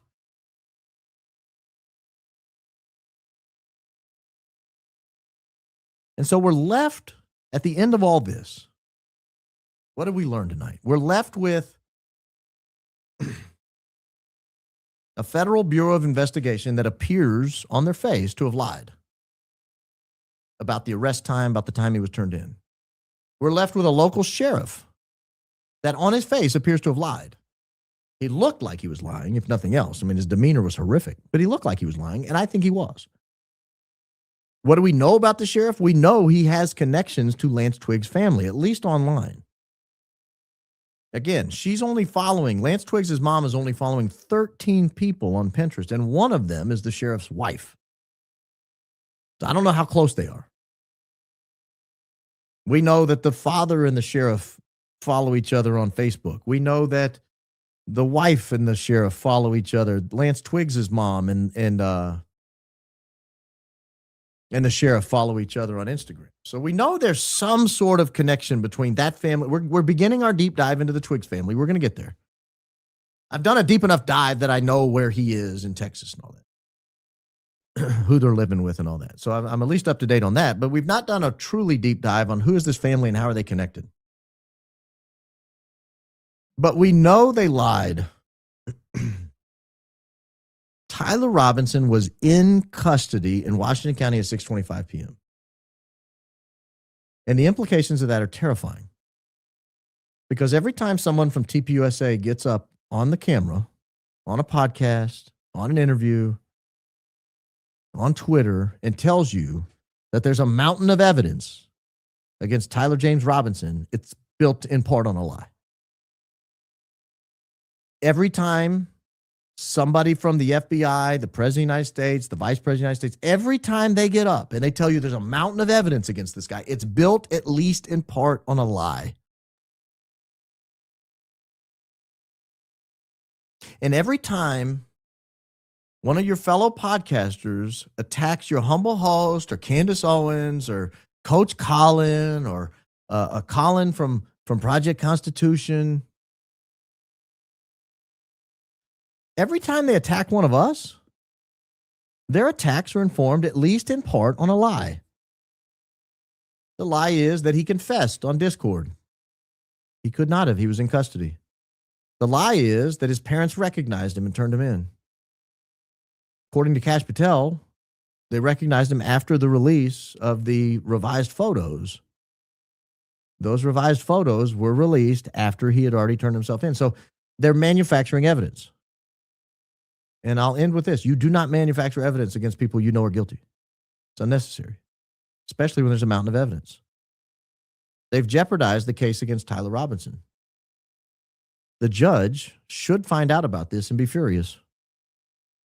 And I do believe with all my heart that the defense knew we would find this and that they included that timestamp so we would find it. Because it's unbecoming and probably unethical of a defense attorney to point that discrepancy out themselves on the press, to go to a podcast or hold a press conference and say, hey, wait a minute. They're saying he turned himself in at 8 o'clock. He was already in custody at 6:25. That would be wrong. But it would not be wrong of them to just include a fact, an unnecessary fact, though it is, but a fact in a legal pleading and hope we find it. And we did. There's probably other facts that they've enclosed in there that we haven't yet picked up on. I'm going to spend some time this weekend really digging through their pleadings, looking for other Easter eggs. I'm sure they're in there. But why do we crowdsource this investigation? What's so important about the decentralization of this investigation? If we didn't crowdsource this investigation, if it wasn't decentralized, if we were just counting on the defense team alone to come up with all this and we weren't talking about it, now you know why they want us to shut up so badly. Now you know why they get so angry and they call people evil and demon possessed and horrible names, and they attack us and they bring up some 15-year-old legal case I was involved in. Now you know why. Now you know why. Because the more we talk about it, the more Danks gets information that he can look and say, those aren't Discord messages at all. Those are fake. The more we talk about it, the more Chris Friel looks and says, hey, wait a minute. That zealous monkey timeline doesn't add up. Have you guys seen this? We keep this alive night in and night out, 3, 4, 5 nights a week. We keep this alive and we keep digging into it and we keep finding connections and we keep finding threads to pull on and pieces to investigate. And it allows hundreds of thousands of independent investigators to look at the evidence that's available and say, oh, I know what that means. I mean, I wouldn't have been able to tell that Discord message didn't fit the format of Discord, but Danks did because he builds Discord platforms. I didn't know that. I've never even been on Discord, but maybe like 10 times. Would have never dawned on me to look at the pill size of the box around the emojis, the width of the heart, the letter G and U and I, and the date format. Oh, there's a comma. There's not supposed to be a comma. It's supposed to say yesterday, but it says 9/12. It's supposed to say September 12th. I wouldn't have even crossed my mind to look at all that stuff. But it crossed Dank's mind, but it wouldn't have crossed his mind to look at it if I didn't have my show yesterday where we talked about the timeline not adding up. It caused him to take a closer look. This is why they want this to go away. This is why Erica Kirk is filing things in court saying she wants a right to a speedy trial as the victim's wife. This is why they're pushing back. This is why they keep hitting us with this overwhelming mountain of evidence. You don't understand how much evidence. I do. It's all fake. At least some of it is. At least the Discord confession is. At least the time he turned himself in is. And if they're willing to fake that, why wouldn't they fake a gun? Why wouldn't they fake where the gun was found? Why wouldn't they fake 2 people, 3 people walking through the parking lot, on campus, off campus? He was wearing this when he was home. He's wearing that when he was home. I'm telling you right now, the hat he was wearing in Dairy Queen was not the same hat that was seen in the stairwell. Those are 2 different hats. Now, it's possible Tyler Robinson has 2 remarkably similar looking hats. And he took them both that day, and he decided to don one while he's walking around campus and don another when he goes to get a blizzard. That's possible. I find it highly unlikely, but it's possible.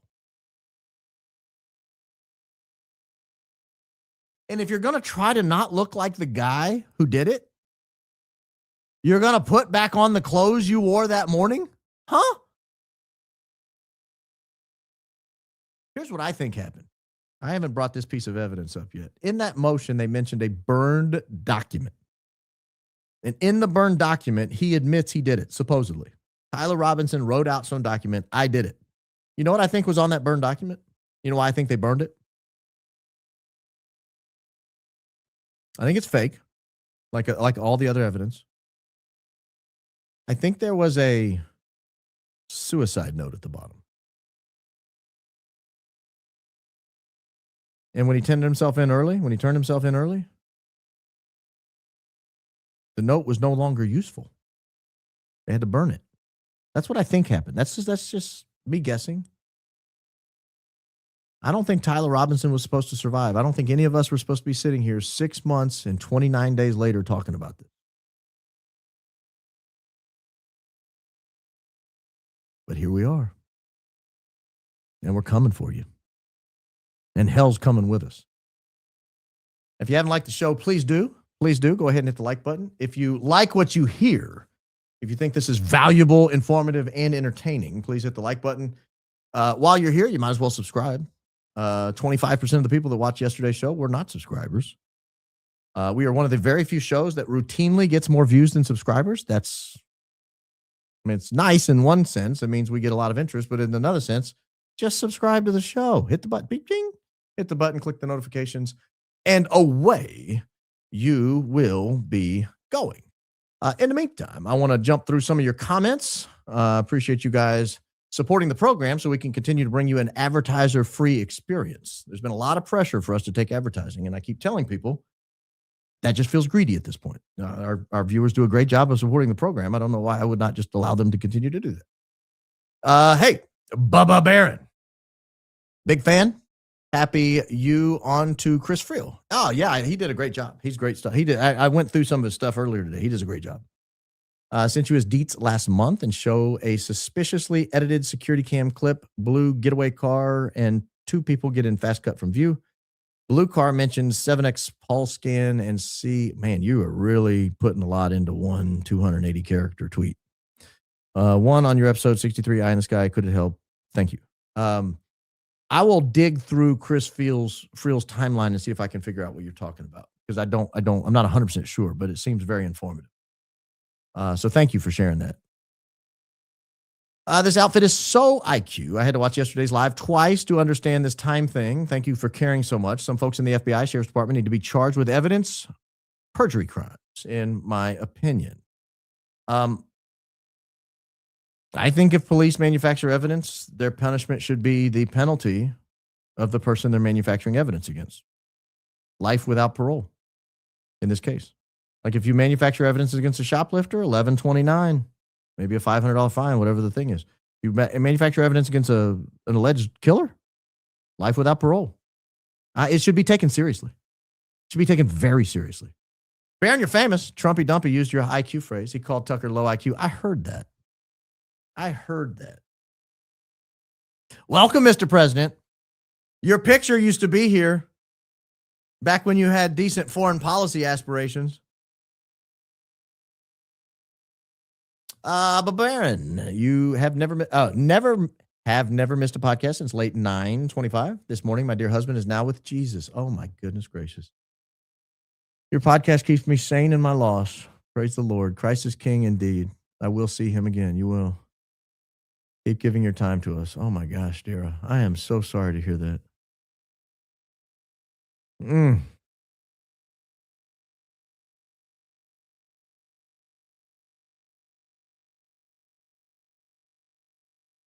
Thank you for sharing that with us.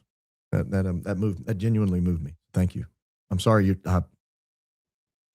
dealing with that. I am.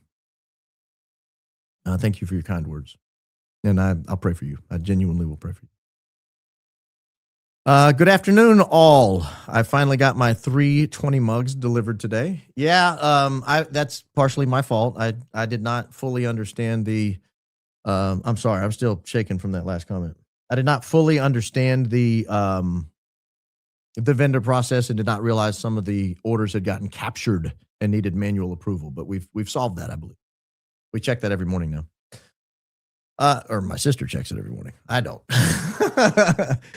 Your opening about bureaucracy has me wondering if tomorrow the Utah County bureaucrats realize they were wrong. Is there an off-ramp for them? Or is it too late? How would you advise them? They're in a pickle. They're in a pickle.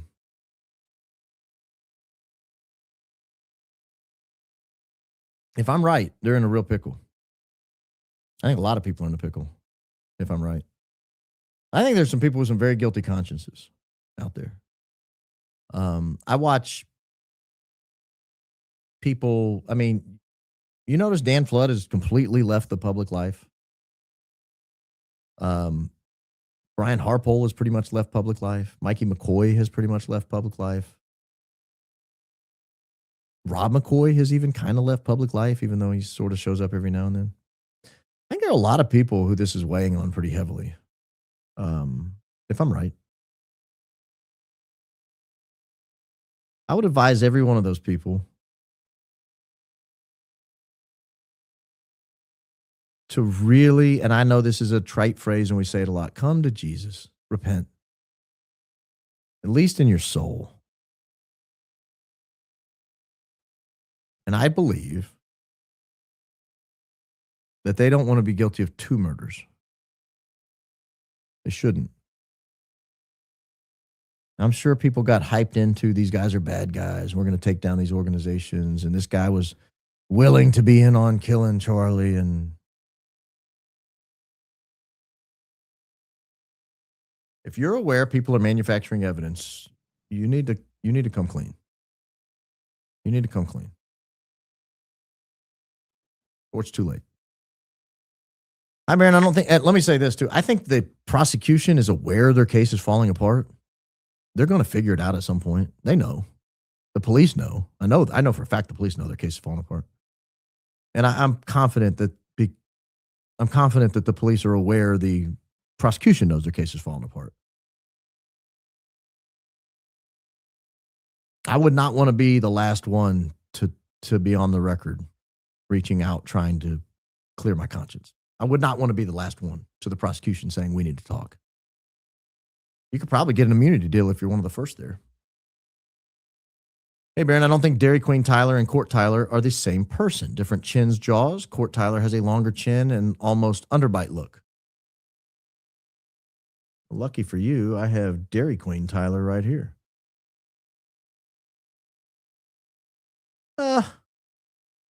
He kind of looks like him.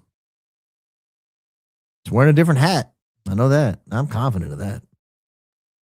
Why does no one talk about the trees unnecessarily cut down that block the line of sight from the roof? Were there trees unnecessarily cut down that block the line of sight from the roof? You know how I can prove that? I've got multiple dated maps from that very courtyard. I've never thought to look at the trees, but you have just given me. I'll do it quickly. Should we look together? Yeah, let's look together. This will be a fun little learning experience. If I can get it to open. If not, I'll have to do it tomorrow. It's spinning. Sass. All right, let me look at the courtyard here. What's the best angle? This is probably the best angle. All right. Let's all look together. Here is the courtyard you're talking about. This is, I think, about an hour and a half, 2 hours before, maybe an hour and a half before the event took place.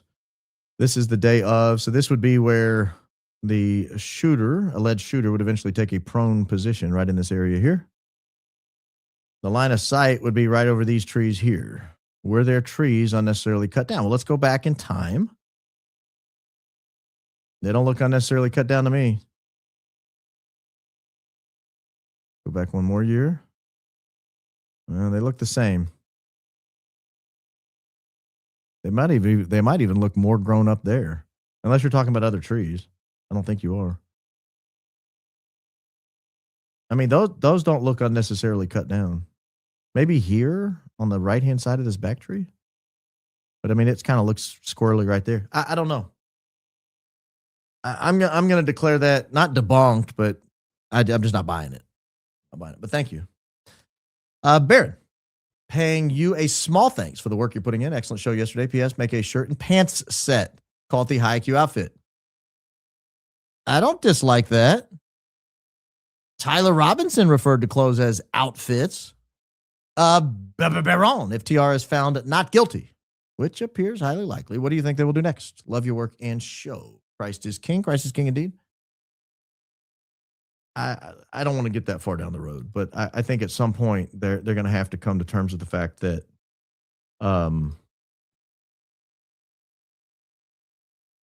that the prosecution's case is crumbling. There's no mountain of evidence.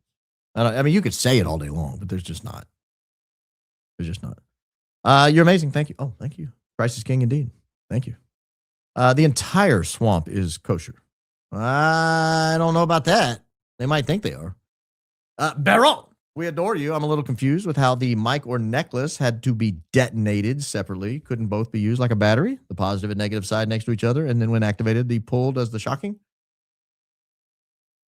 Yeah, I don't know. I mean, I'm not a physicist. I'm not an electrician. I'm not a mechanical expert. I'm not an explosives expert. I just am telling you that chain did something.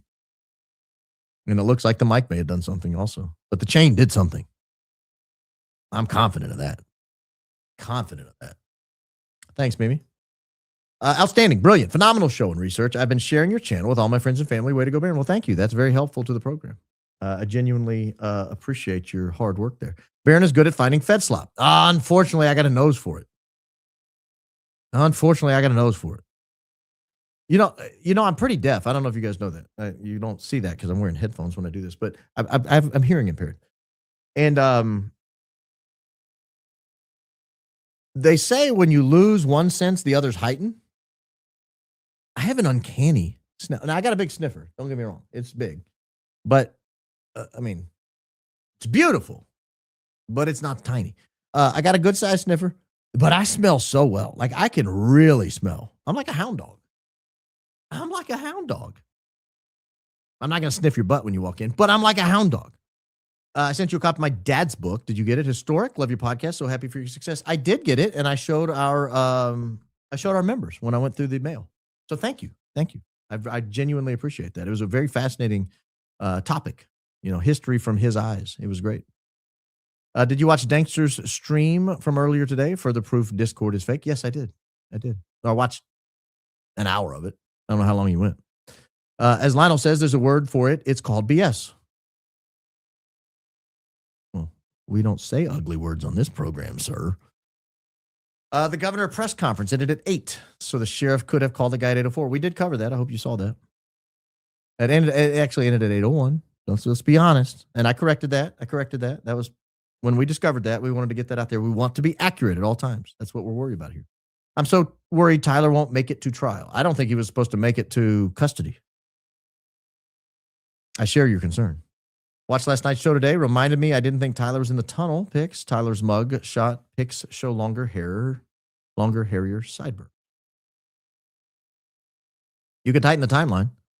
The computer screen behind the governor during the press conference shows 7:58 p.m. Yeah, we did that tonight. We corrected that tonight. Thank you. Instant like for all you and Daisy do. You got him on the ropes. Well, we just want to bring the truth the best we can. Bubba Barron, been watching you since the Google Trends. Been around a long time, sir. I still do Google Trends research, by the way. I was doing it today. That was my first super chat. The silence from the Fed sloppers was deafening today. I noticed that. What I hoped, I don't want to win. I do because I like to win, but it's not about winning. I hoped the silence was them looking around going, are you blanking kidding me? Have they been lying to us? They've been lying. Like, imagine you're like a kind of a long-faced ginger podcast, and it dawns on you. They've been lying to us this whole time? That wasn't his Discord message? That's not even Discord message? He was in custody when that was written? Imagine you're Jack Posobiec. Imagine you're innocent and you're at TPUSA. And you look around and you go, my gosh, we've been right this whole time. I'm telling you, there are people inside TPUSA that believe insiders did it. I'm confident of that. I'm as confident of that as they call Alex Clark a prima donna and that Alex Clark wanted her own PR person. Somehow, some way. I don't know how she didn't pick up on that was an appropriate thing to ask for. Oh, sorry. I think I pulled you down early. Silence from the Fed sloppers deafening. As a fellow Catholic, you make us proud. God bless you, Baron. Crisis King. Crisis King indeed. Thank you. You make me proud. I'm not a gambler, but I'm ready to double down. Yes, same. I don't gamble, but I would bet on this. Charlie had a daisy, and you have a daisy. I forgot. There's a daisy that works at TPUSA, isn't there? I forgot all about that. The measure with which you measure will be measured out to you. We use imperial units here, sir. Pounds, not kilos. Miles, not kilometers. I ought to do a member show on the mile. It is quite crazy. That is not made up. It's more ancient than the kilometer. It's mystical. You should be proud to use miles. Thanks for modeling integrity and positivity. It is appreciated. I wonder, too, if Sheriff Brooksby ruined the Fed plans and saved Tyler. I believe so. I believe he wasn't supposed to be there till 8, and I believe it was probably put to him to lie. That's just my guess. I know that you don't want to replace Trump's pick behind, but I wish you'd consider putting up a pick of CK somewhere. Keep up the great work. I appreciate that suggestion, but I am going to leave that a blank square for now. Bubba Barron, do those marks that you saw on Charlie under his right breast align with where his necklace pendant would lie? They do not. Also, random, do you think there are any billionaires that are genuinely good?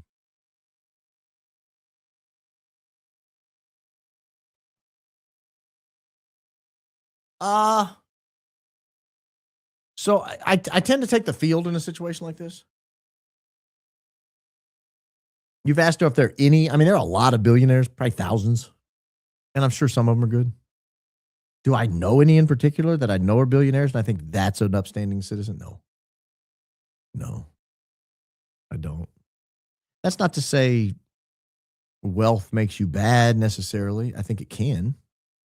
I think wealthy people have to be very careful not to turn bad. But it's to say that, if you accumulate $100,000, that's not an easy task, particularly in today's society. I mean, that's a lot of money. But you've got $100,000 in your bank account.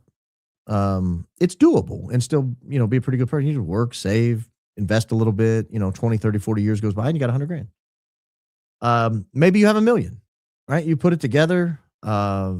Maybe you had a job that paid pretty well and you lived below your means and you did a little investing and you put some money in retirement and you end up with $1 million. You could probably still, you could do that and be a really good person. By the time you get to $1 billion, that's 1,000 million. That's 10,000, 100,000. That'd just be tough to me to not have A, it corrupt your soul, and B, not have to had to do some really dastardly things to get it. Including if you just inherit it. I'd like to try, though. I'd like to give it a shot. I think I could pull it off. If you're listening, I'd like to give it a shot. See if I can make it work.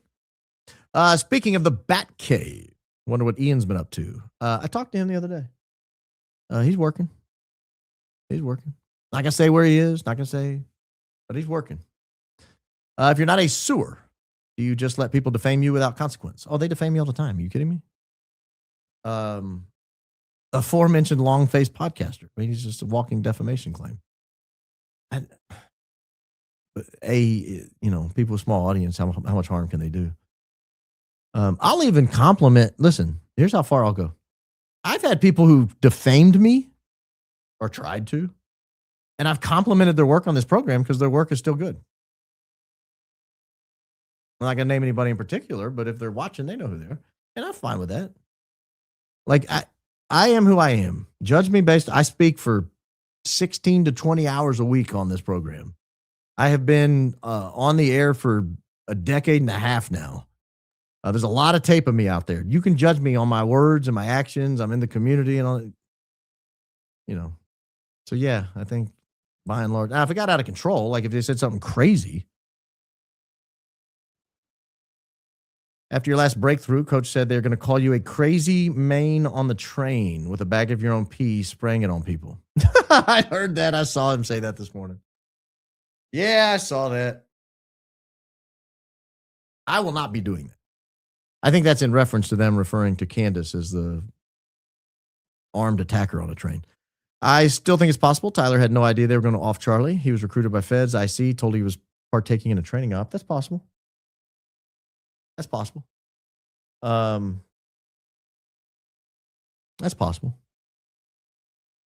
Baron, the other side never counted on us still being here 7 months later. Thanks for your dedication to the truth. This high IQ outfit. They never did, and they would have gotten away with it if we'd all walked away quickly. And I'm telling you right now, if Erica had just gone away, I think the investigation would have lost its luster. I think if they wouldn't have pushed so hard on this Fed slop narrative, if they'd have been like, hey, let's just let the evidence see what happens. I think it would have gone away really quick. But they looked desperate and guilty. And it made it very easy to stay on them. Thanks for your relentless pursuit of truth. My husband and I, as well as our husky direwolf, Zelda, are longtime high IQ fans. Viva la Baron. Christ is king indeed. What's a direwolf? Scary sound. Dire wolf.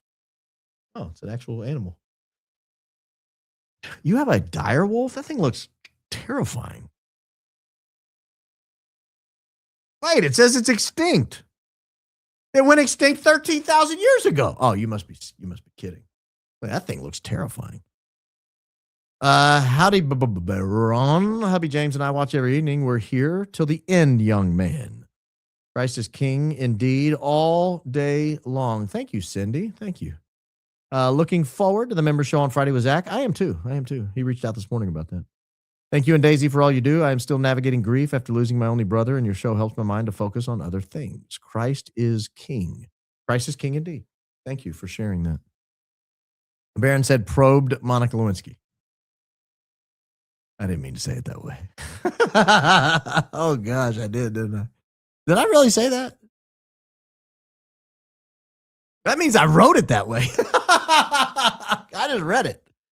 Oh my gosh, I didn't even think about that when I was drafting. I apologize, guys.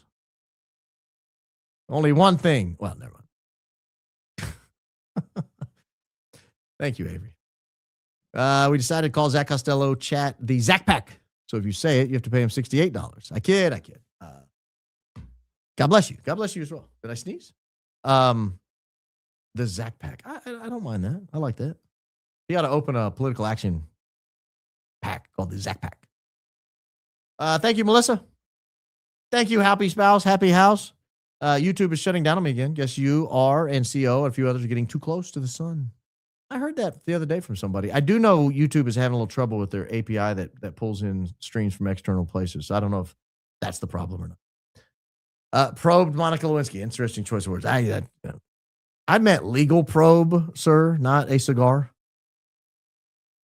Warm regards from the Natty. You made a cameo. I've tried a case in Cincinnati. You made a cameo in my dream last night. You were wearing a long sleeve tee and your biceps look fantastic. Thank you. So I told you that you had nice arms when I walked past. That is all. Christ is king. Christ is king indeed. Well, I was in Cincinnati for like 3 weeks one time trying a case. Crazy judge. I can say that now. It's been long enough. The judge was ludicrous. He was nuts. Not a bad judge necessarily, but just crazy. Like I thought, how did this guy get in office? That was an interesting case too. Cameo in your dream, huh? That makes me the man of your dreams.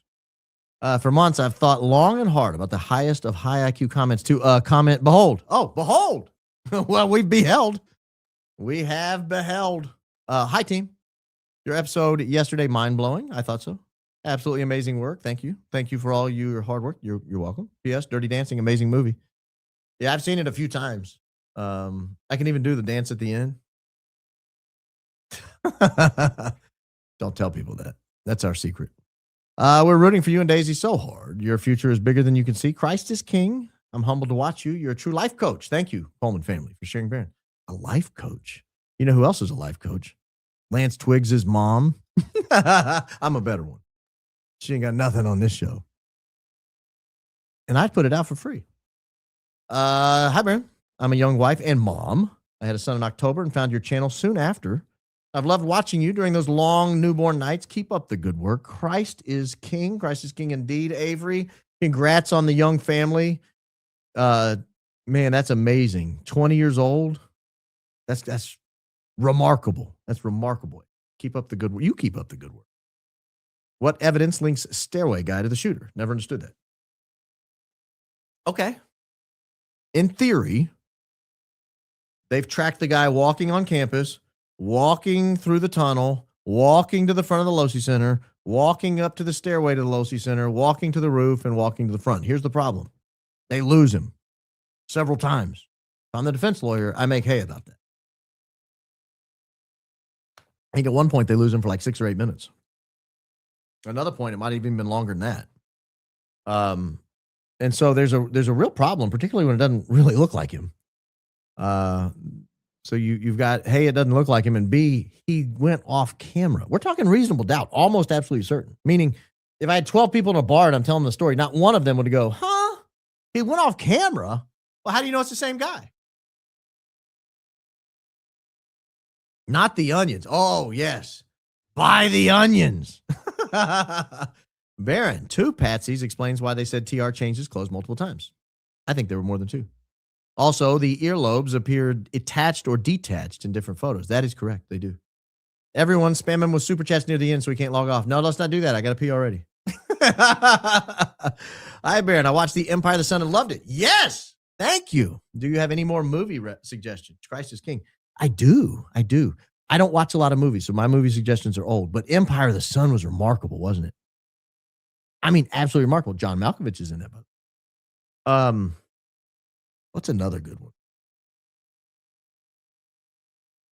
You know one that really yanked on my heart?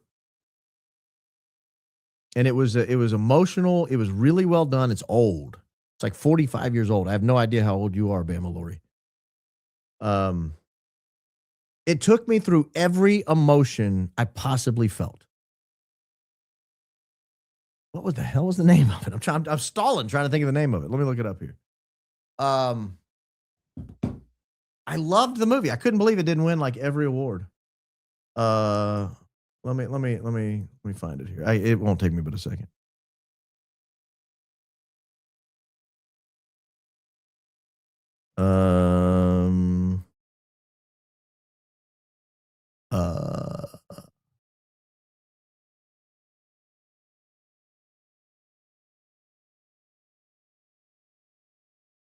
Let's see here. Oh, that's supposed to say 2000s. I can't think of the name of that movie. Here's the key to this movie, though. Oh, that's ludicrous. The key to this movie is you cannot read anything about it. You just get the movie and watch it because you don't want to know how it ends.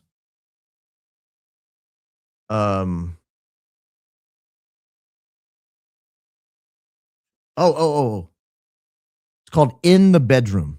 It's not like a romantic movie. In the Bedroom. Don't read anything about it. Just find it, watch it. I will tell you what happened to me when I watched it.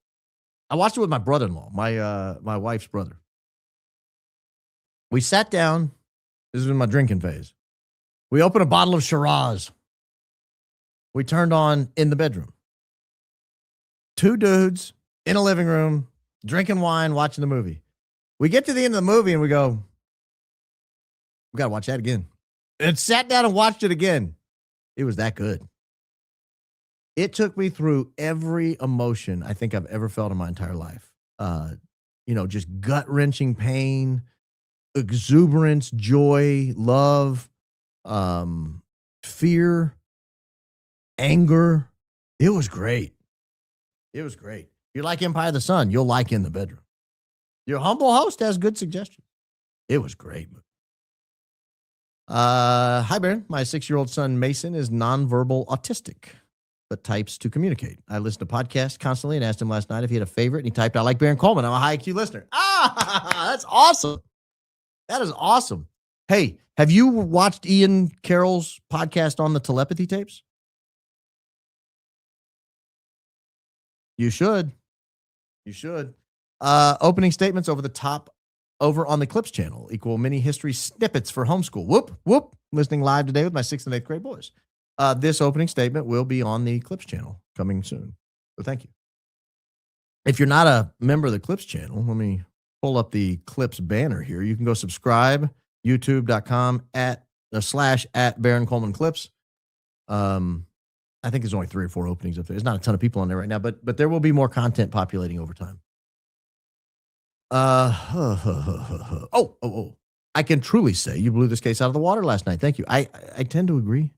I was talking to a woman who lives in USA. She had never heard of Candace, Tucker, Ian, or you, and I've never felt so high IQ. I felt like I was talking to a Joe. Love your work. Love from Iceland. She lied to your face. There's no way she's never heard of Candace or Tucker. I'll give her Ian or Baron. There's no way she's not heard of Tucker Carlson. Unless she's like Helen Keller. Who, by the way, was a fraud. But we'll do an opening on her one. But Baron, 1968 RFK poster has been delivered. My job is done. It went from the West Coast to Chicago, Dallas, Nashville, Spring Hill. Enjoy. I will enjoy. I plan to enjoy. It's going to occupy a place of prominence in my home, and I thank you dearly for that. Thank you. Thank you. We got a new member.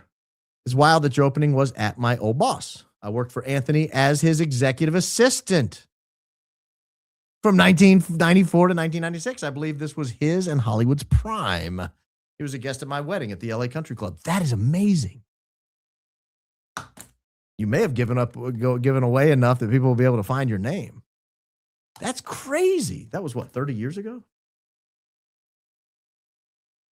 I hope you weren't involved in any of the chicanery. Just say you didn't know anything. I just was watching. My job was to assist in an executive capacity. I didn't wiretap anybody. That's amazing, Atomic Blonde. That's great. I hope I got it right.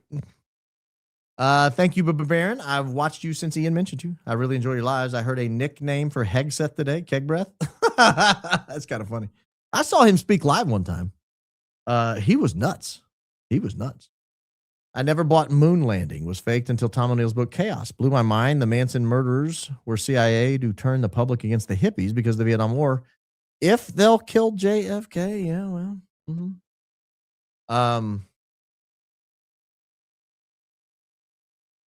Moon landing so fake. So is this moon mission that they're on right now. That's another show. Hey, Baron, remember they gave two narratives about the capture. One was retired sheriff, and the other was minister family friend guy. Yeah, I think this guy supposedly might be the same guy. I'm not sure about that. But yeah, you're right. There was that ministry angle early on.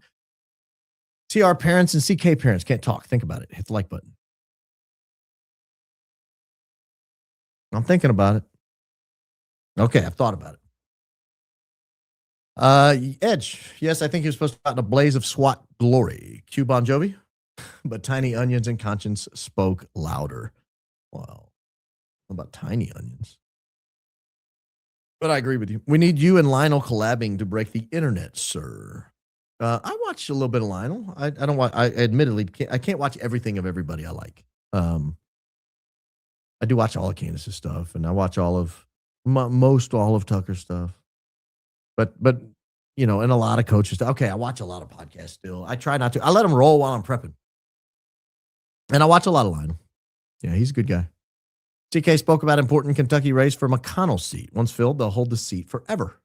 2 candidates denounced Massey. Third hasn't commented. Anyone know if TP has endorsed anyone? Would help my elimination process. I'm going to say it because you wrote it, but BBN. I kid.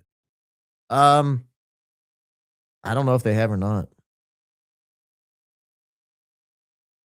I don't know how they have or not. I don't know why somebody would denounce Massey running for Senate. Why would you anger a potential voting bloc?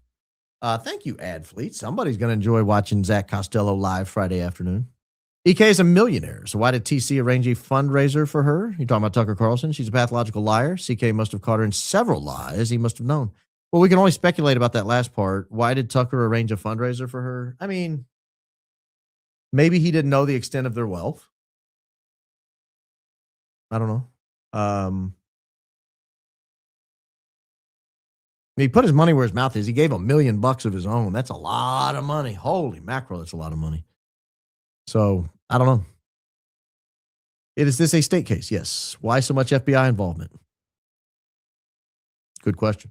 Thank you for the gift of the Mimbo. Maybe he retired cop, both good and bad guy? Yeah, could be. Could be.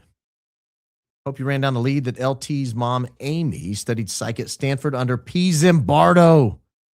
I found that early on, but haven't heard anyone go after it. Who is P. Zimbardo? Stanford. Is that the Stanford prison experiment? It is.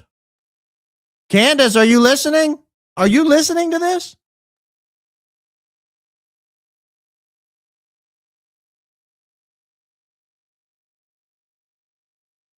That's crazy talk. Wow. Wow. Okay. Do you have more video behind Charlie? Are they helping him after or holding him down? So I have the whole video she has, Candace has. And I've watched it several times. He doesn't let it play after Charlie's about here. About where it cuts off. They don't take it all the way to the ground and after. And giving, again, the best reading I can give on it, it's possible that what Candace was trying to confirm was that there was no exit wound. And so they were just showing that period with the exit wound. But I will say, from behind, that necklace really has a lot of momentum. I mean, it like snaps all the way around and whoops. It whoops, ladies and gentlemen. It whoops around the back of his head. Imagine Tyler as Lance's handler. Okay, I've imagined it. TR was interested in CIA and explains his sudden change from normal guy to suddenly gay. Explains why he cooperated. Okay, I'll allow it. Did TR make a deal to sell Grampy's rifle to someone at UVU on 9/10/25? Could that be the reason he was there? Doubt it, but maybe. All 3 episodes, I stated my fear of the feds giving fake bad evidence, and here we are. About 3 episodes, I stated my fear of feds giving fake bad evidence, and here we are. Last episode was very inspiring in terms of the defense. I agree. Has anybody noticed the Audi belly button on the guy in the stairwell? Girl? How close? How much are you zooming? What? If Tyler has an Audi. Great show, Baron. Where are my pictures? I got to see this. Did I close them out? Surely. Yes, I did. Oh, there they are. Did he really have an Audi on the stairwell? I don't see one there. That's the back. That you did some zooming. Don't you ever look at a picture of me. Why does Baron have that weird hair sticking out of the side of his cheek? I guess that's an Audi. That's it. You scare me. I'll just admit it. You scare me. I'll allow it. Thank you for examining the photo very closely. I hope the Audi is what you were zooming in on. Fellow Hoosier here. Little sis got into IU's O'Neal starting this spring. Can she, Tatum, get a shout out from IU's finest alum and our humble host? Well, I don't know where the finest alum is, but your humble host will be happy to give a shout out to your friend, your sister, your little sister, Tatum. Tatum, welcome to the family. You're going to love it. You're going to love it in Bloomington. I wish you sold homeschool memberships. I'd pay for it. You do such an amazing job. Thank you so much. I need to get Mrs. Coleman on to do a homeschool show. I've got the next couple weeks booked, but maybe I'll get her on soon. Maybe we'll do a surprise show like on a Saturday or something. Super sticker. We would be breaking the Shabbat. Thank you, sir. What if TPUSA is under threat by the same people who took their leader? That's why they're all acting different. Yeah, maybe. Or they feel like they are. It's about the implication. What you're missing is there's actually a mountain of evidence. However, it's all fake. I'm starting to wonder. I've been watching you since shortly after 9/10. Just became a member yesterday. Decided to see those shows as well. You've done amazing work. Thank you. Hope you'll join us Friday. I think it'll be 1 p.m. Central for Zach. TR supposedly wrote, I've been given the opportunity and took it. Who gave him the opportunity? Ooh. Thanks for all y'all's hard work. Christ is king.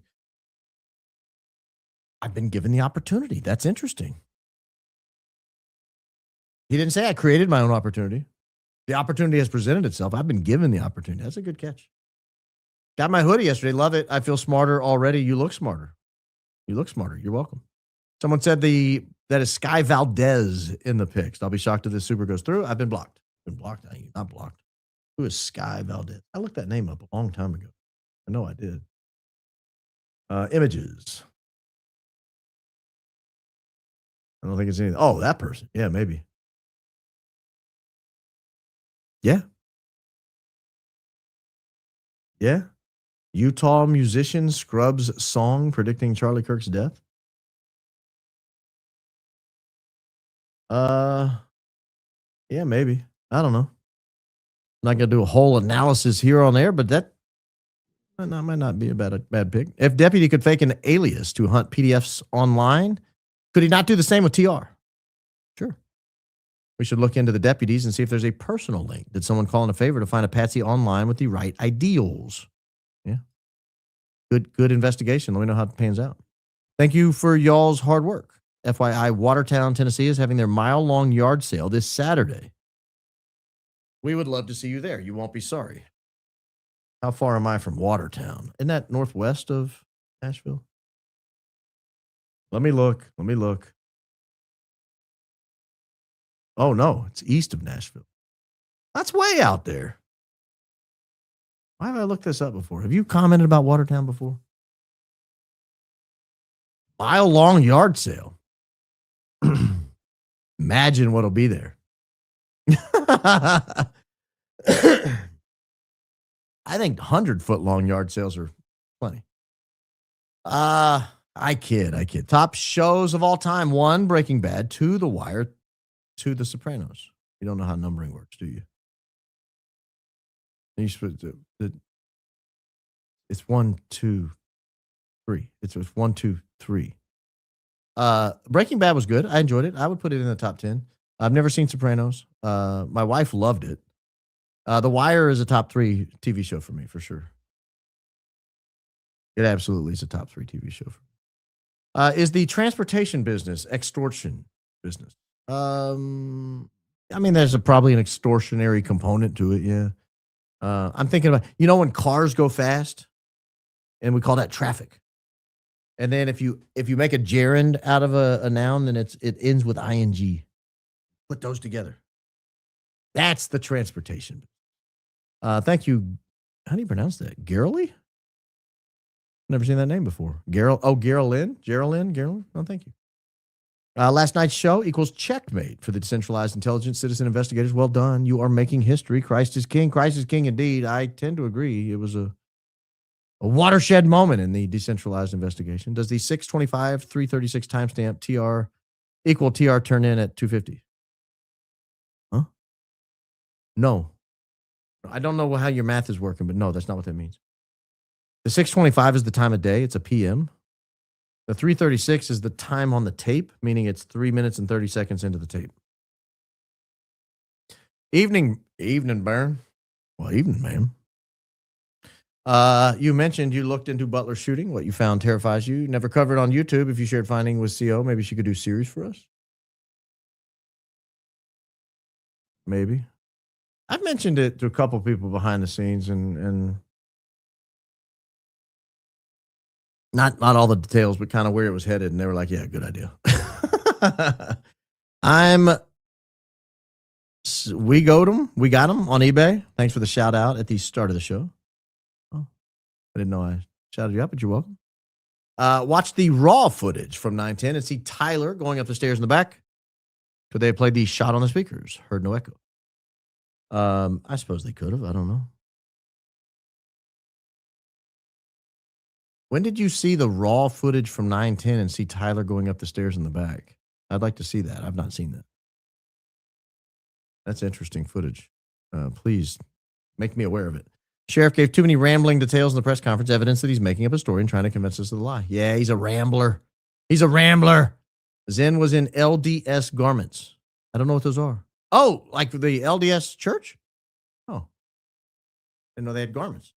Not making fun of them. I just wasn't aware. LDS garments. So that means, was that his pants? I don't know. I believe you. I just don't know what it means. The real TR has a long recessed chin. The moment they released the photos of the real TR, I was like, am I taking crazy pill? That is not the same person. Someone in the department needs to take some Photoshop lessons. No. We like them making mistakes. Thank you. I've got my Hope Please cup on the way to Australia. Mate. Can't wait to sip coffee out of it while listening.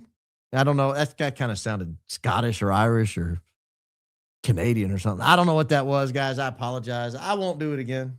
I'm going to stick to the only Australian I speak. I don't know. This is annoying. I apologize to all of our friends in every country that might have closely sounded like. Why does Candace's timeline that you showed say our source asserts he went to buy a new gun? I have asked before. No one can explain. Did I show you her timeline? I think I did, didn't I? If I did, I didn't mean to. I didn't mean to show it. Act like you didn't see it. Delete that part.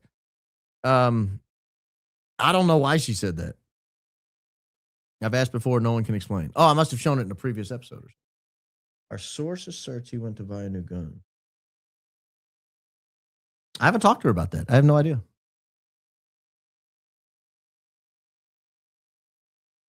I will say this. I think when she comes back from her break, she's bringing thunder. I think it'll be good. Haven't used my freebie chat. Love your deliberate and well-versed reporting. Daisy 2, did you ever say who the heck was on the slow-moving military plane over CK on September 10th? It was the pilot, Axel 10. I have his his air traffic control recording. It kind of sounds like this. Is Axel 10 coming in for a low approach to Utah, Provo? Over. Kind of what he sounds like. Or he sounds like Matthew McConaughey, but without the accent. Regarding these series of pictures, are the shoes the same in all images, or can we decipher? I think not. I don't know. I can only see a piece of the shoe in one image. I can see a whole shoe-ish in that image. I can see a good image there. I don't know if they're the same in all images. I mean, in the 4 I can see them in. They're the same, but it's the same series. And the other one I can't see the shoe, so I don't know. Guys, come on, stop it. Stop it. I just pulled this up, and I cannot believe they pawned this off as Tyler Robinson. Stop it. I don't know who that is. But I've never been more sure about anything in my entire life. That's not Tyler Robinson.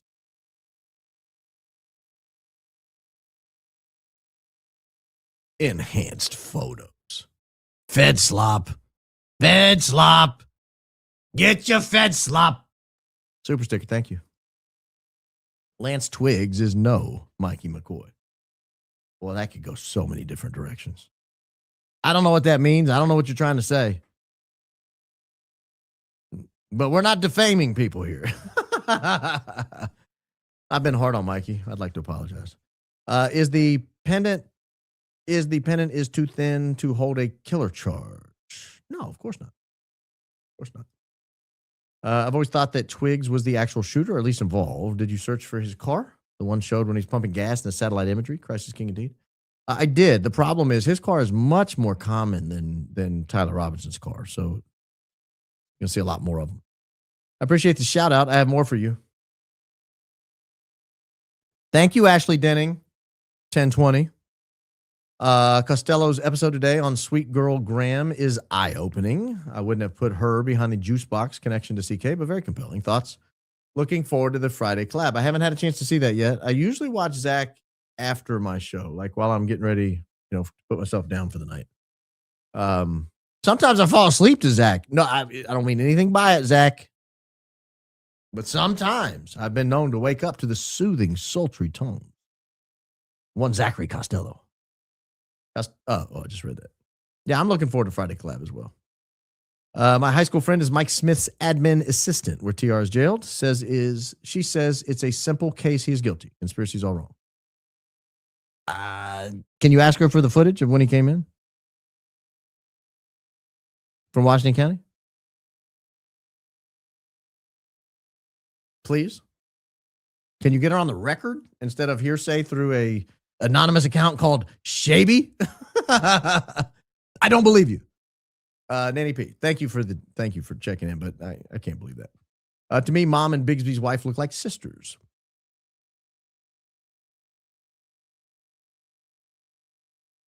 I have a family tree on the Twiggs mom. I don't think she's a Bixby.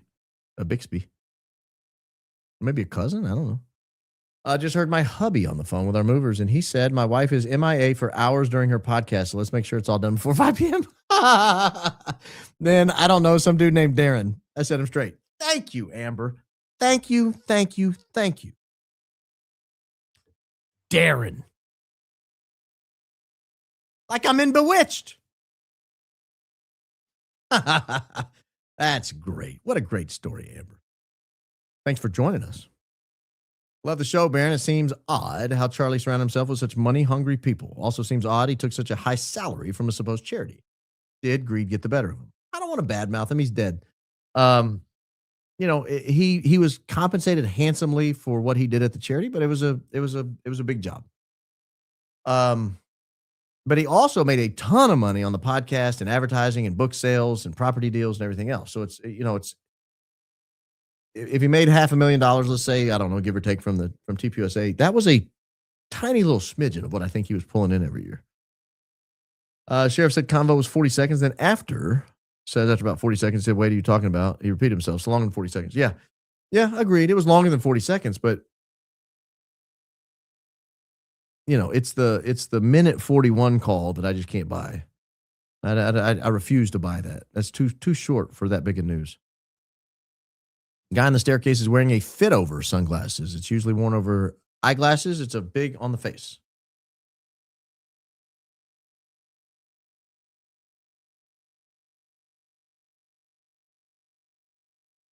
I don't know if that's true.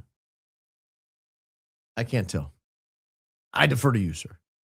Amy Twiggs, also a realtor. Did you see the St. George Sheriff retired 3/27/26? Keep up the great work. I did. Thank you.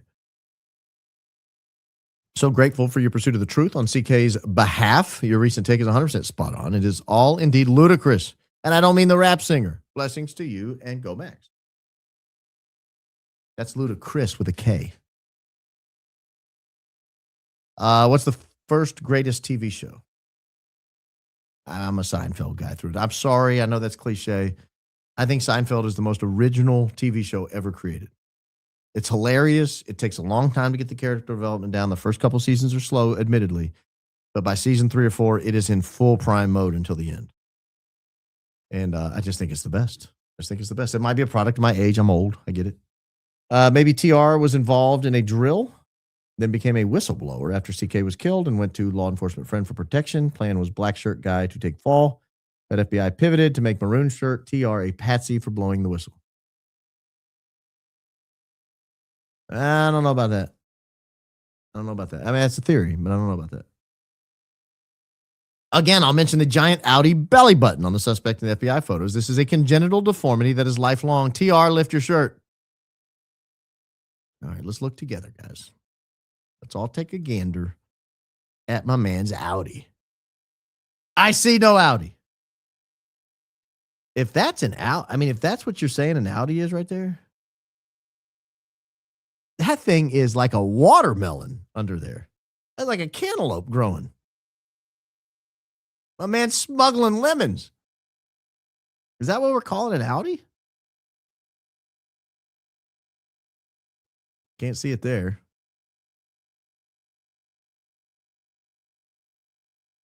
What's amazing to me is the leg bend. That's his right leg. I mean, it's been at a pretty good angle there. It's like a 60-degree angle. And then there, that's a 45-degree angle. I mean, where's this gun? Where's this supposed gun? That's a big Audi. If that's what you're calling an Audi, that's more than a genetic deformity, congenital deformity. That's its own organism. That's got its own ecosystem. Yes, it cannot be explained away. In 1098L descended to 30 feet exactly when CK started addressing the crowd, and then again to 224 feet exactly when the shot rang out. Is that timeline accurate? This will not be hard to find. Is that timeline accurate, you Dave? I can nail this down in minutes if that's true. That would be awfully telling. We'll look together, but let me get it pulled up. So September 10th, Kalispell to El Paso. That is our flight there, right? So let's go to the data. I'll pull it all up, and we shall gander as a team, because this would be fascinating if you're right. So this is the flight. There's your little whoop, whoop, whoop right there. Now let's look at the speed. All right, so here he was cruising at 37,000 feet. So 1815 is 12:15 a.m. Utah time. So he drops at 12:15 Utah time. Now he was taken down at 12:23 local time. So 8 minutes after this drop. So he drops. Oh man, look at that to the second. And then he starts to descend. Wow. 18:23:23, and by 53 he's on the descent. That's crazy. That is bonkers, ladies and gentlemen. The moment it rings out, he starts dropping.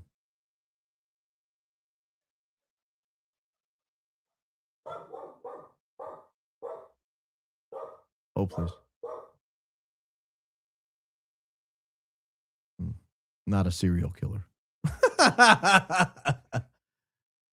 10-year-old neighbor girl. That's crazy.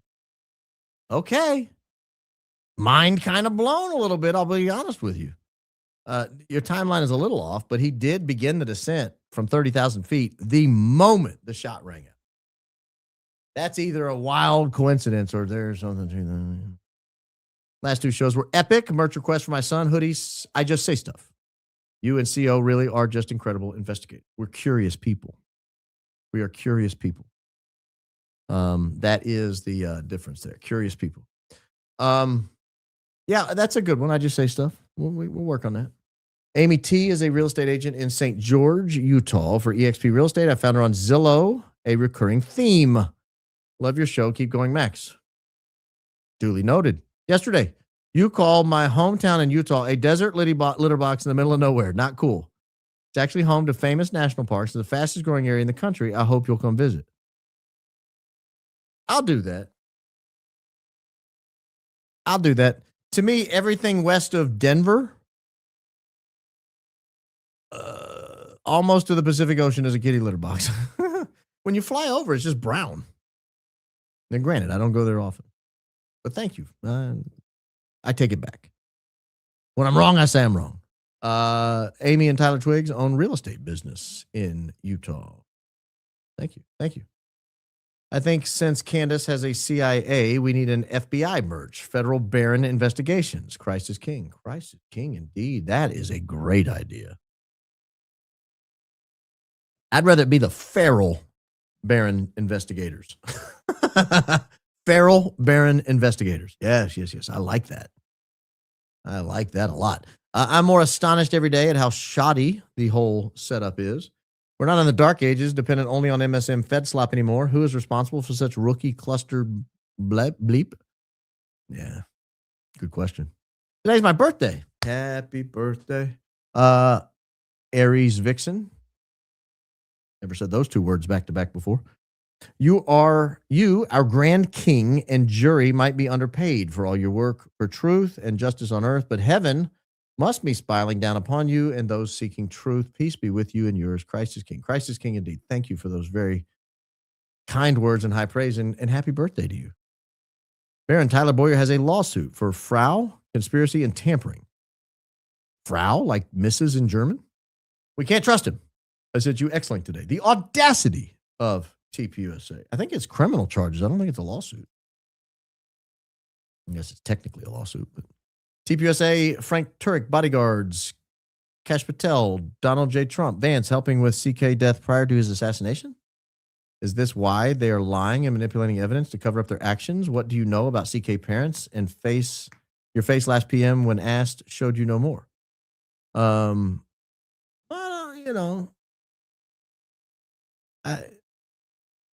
I think a lot of the family members of both of their families are suspect about the whole Fed slop. I don't know that for sure. I don't know. I have not spoken to them. CK dad was architect for Trump on Trump Tower. That's the rumor. I think that is accurate too. Baron, hypothetically, if all is what it seems, what would be the smoking gun to actually hold people accountable? What evidence and at what point would they have no choice but to arrest those involved? Someone's going to have to flip. Not necessarily, even though if they can subpoena good evidence, they might be able to figure out that people were in places they weren't supposed to be at the time. For example, if you can put Andrew on that earlier airplane, which I believe he was on, my opinion, he's in real trouble. If it is proven that Erica was not at a clinic with her mom, she's in real trouble. It just comes crumbling down. And to all those, I say, stay tuned. It definitely feel like the lawyers are showing support for TR right now because the cameras are on, but might shift their stance once public attention fades and the case continues behind closed doors.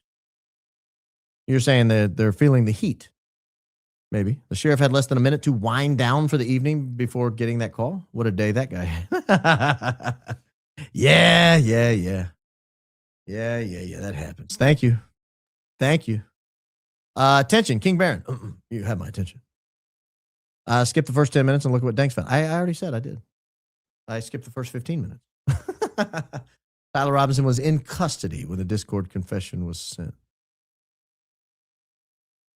Did you not watch my show last night? Kizo Hugo? You got some catching up to do. Go watch the show last night. Go watch the show last night. Evening, Baron, jury, and grumblers. Obvious multiple intelligences were watching, but were they all involved? Go Max. Well, why else would they be watching? Thank you. Oh, got a new member. Probably a gift. So it looks like they did practice RNAV or ILS approaches for runway 13 in Provo, which takes them down to about 200 feet AGL. Another plane did a practice RNAV approach to runway 19 in St. George. Excuse for low altitude. Sure. I mean, I got to have an excuse. You can't just buzz the local sheriff department. Brooksby was accused of sexual harassment interfering in an investigation against a sheriff deputy. Anonymous letter was sent. Sounds like the kind of guy who might lie about when Tyler Robinson turned himself in. I could use prayers. My mom passed from cancer 25 years ago today. It does not get easier. Baron, your voice is soothing somehow. Thank you. You've kept my mind busy. Well, thank you. Who's your truth seeker? 25 years. Wow. A long time ago. I was a kid. Well, I wasn't a kid. I was 21 years old, but I felt like a kid. Thank you for sharing that with us. Sheriff way over Mark-splained the 147 call. The more you talk, the more you lie. Spit it out, man. Cut to the chase. Land that plane. Yeah, I thought the same. He looked guilty. Yesterday was amazing. You should be defending Tyler Robinson. Hopefully his legal team are watching your show. Thanks for your hard work. For your fans in Australia, where the show is on at 8 a.m. in the morning. Wow. Breakfast with Baron. Here's to the tea. I don't have any tea tonight. You know why? I drank a whole tumbler of tea last night, and I was awake all night. Caffeine normally doesn't bother me like that, but boy, it did last night. I went to bed like this. I was wide awake. Yeah. Well, thank you. I'm not licensed in Utah. I can't defend him. But I hope the legal team is watching as well, frankly. Amy emailed you about searching metadata on TR pics to see if they've been altered. I downloaded a few, but if anyone has pics from early on, it would help. Did they upload the metadata to the FBI system? Because I don't think you can pull that down off Twitter, can you? I don't know. Can I speak to the manager, please? Yeah, Adriana will allow you to do it. Can we do something about the countdown clock? For some reason, it irritates me. Okay, that aside, like this great episode.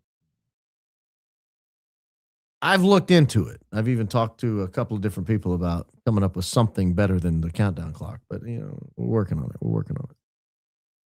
Only one thing at a time. Serious business.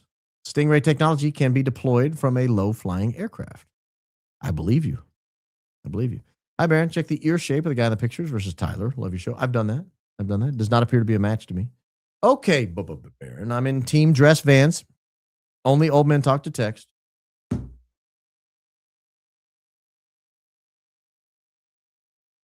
But please know that Pinterest followers mean nothing. And honestly, Pinterest is more like old lady things. Don't need to talk about it. Well, she only follows 13 people. She follows the sheriff's wife. It's relevant. The data point goes to weight, not sufficiency. EK hasn't denied being at the fort on 9899. Correct. If Project Constitution Second CND is true, EK's attorney states she was not at the fort. Will CO show what she has? Christ is king indeed. Christ is king indeed. Yeah, I mean, here's the thing. It's always possible that the attorney just says stuff in a letter, like he just writes it and sends it off and doesn't consult with the client. It's been known to happen. But Baron, happy anniversary. All things are possible with God. My grandma had 13th child at 46. Neighbor had second child at 47. You never know. Thoughts? Don't talk like that, Kelly. I'm a 46-year-old man. My wife is a 47-year young woman. Let's not talk like that. Don't speak that into the universe. Okay, Baron. Oh, I read that. In the Tyler Discord fake post, he wrote he'd be surrendering to a sheriff friend at 7:57 p.m. after he was arrested. Sheriff was involved, I'd say. I agree. Baron, you're crushing this investigation. Thank you for all the time you're putting into this without knowing this sheriff's baseline. He seems very nervous, out of breath, sweaty, rambling, too many details. Yes. I'm aware. To the jury member that gifted me a membership, thank you very much. I am very grateful. Welcome to the grand jury. Harvey. You know, they're waiting for a Donna update. I don't want to be the one to tell you. Thank you. I totally agree the timeline is messed, but why? Like, why did they change it? Who cares what time the Patsy was brought in? Why did they lie? He didn't have a written confession yet. Is 8 p.m. the earliest time images were released? How did parents recognize him to hand him in by 6:30 p.m.? So, no. There were 2 dumps on X. One was at 11 in the morning. That was the 2 images in the, not in the stairwell. Where was he? He was walking somewhere. Those were the 2 images that looked nothing like him. And then at 6:17 p.m., they released 4 more images on X. Those were the ones that allegedly look more like him, but those were the ones Cash said were enhanced. And they look enhanced, and they don't look like him still. They still don't look like him. Why is there a bullet fragment if he wasn't shot? Could have been Harple's hand that he said he shoved into CK's neck. That would be my guess. Defense stipulating to a gunshot. Can that be strategy since the gun narrative has so many issues, making it easy to create reasonable doubt? I haven't seen where they stipulated to a gunshot. Can we make citizens arrest for these corrupt politicians and law enforcement? I wouldn't recommend it. I usually have some lawyer comment to make. I forget to just say thank you. I pray for your safety and the others deep into this. Christ is King. Christ is King indeed, Jill. Thank you. Thank you for that. They made a mistake by choosing a high IQ patsy. He saw what was coming and decided he wanted to live. I agree. I tend to agree that he realized at this point, oh no, I'm not driving in the desert. Great work. RC was looking in the direction of the spy plane with a rangefinder when first guy was debating with CK. Something also velcroed on the back of the left hand. Might have talked into his watch too. Talking about palm gun Ricky, who did not have a palm gun, by the way. I see a lot of rangefinder talk. I've not seen the rangefinder. I'm not saying it doesn't exist. I just haven't seen it. Something was apparently looked to be wrapped on the back of his hand, at least at one point in time, not the whole time. I don't know what that was. Might have talked into his watch. Maybe. I mean, I've been at events where we have our little microphones down there and you talk to each other. I don't know. But Baron, where do we find the pleadings they released? Wife is paralegal with excellent research skills. Christ is King. Love the tombstone quote. Oh. You can find most of the pleadings for free on a website run by somebody called Andrea Burkhart, Burkhart, AndreaBurkhart.substack.com. She has a link dated October 23, 2025 to all the Charlie Kirk legal documents, or a lot of them. I don't know that they're all of them, but she has a lot of them up there.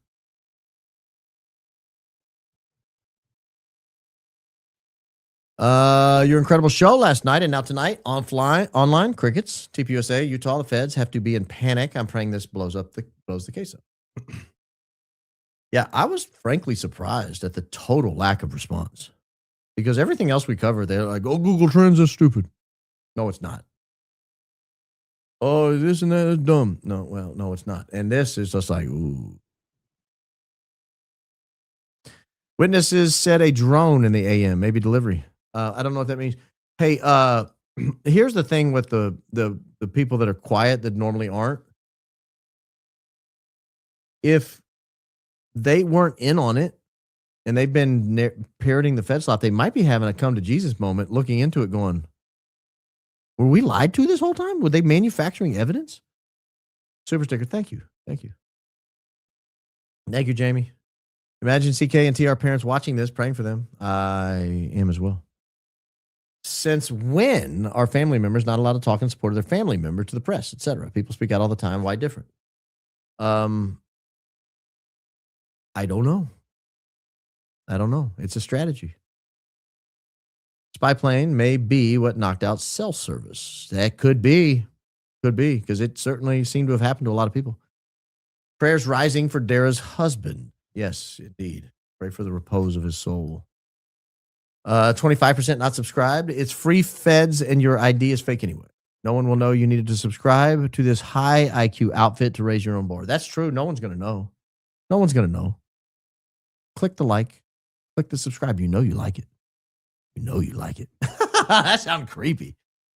Prayers for Dara Green for so very sad. Indeed. Indeed. Very, very sad. Did you see the amazing Mikey McCoy and his wife are expecting? I did. Congratulations to the couple. I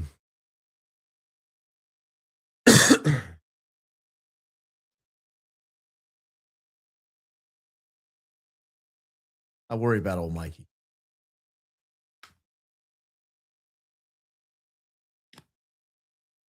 I worry about old. Baron, when you began this journey, you had no idea this would likely be the largest case of your lifetime. That's correct. You know, when I began this, I didn't want to do it. The Google Trend stuff, I tried to get to anyone who would cover it, and I couldn't hear back from anybody. And so I was like, I'll do it myself. I got a podcast. I was only on once a week to like 50 people, but I was like, I'll do it myself. And I did. And here we are. Here we are. Had no idea. God works in mysterious and wonderful ways. It's an honor to be a grand juror in this high IQ outfit. Been with you since Google Trends. God bless. Yeah. Somewhere in all these people's emails is a desperate Baron Coleman saying, check out this Google Trends result. I've never seen anything like it. I do this sometimes, and this blew my mind. I'll be happy to talk to you about it. I understand if you don't want to talk on the phone. I understand if you don't want to email back, but please, the information's yours. Do whatever you want with it. I don't need credit. In fact, please don't credit me. I don't want to be known. I don't want to have anything to do with it. And then after a few days, I was like, all right, I'll do it myself.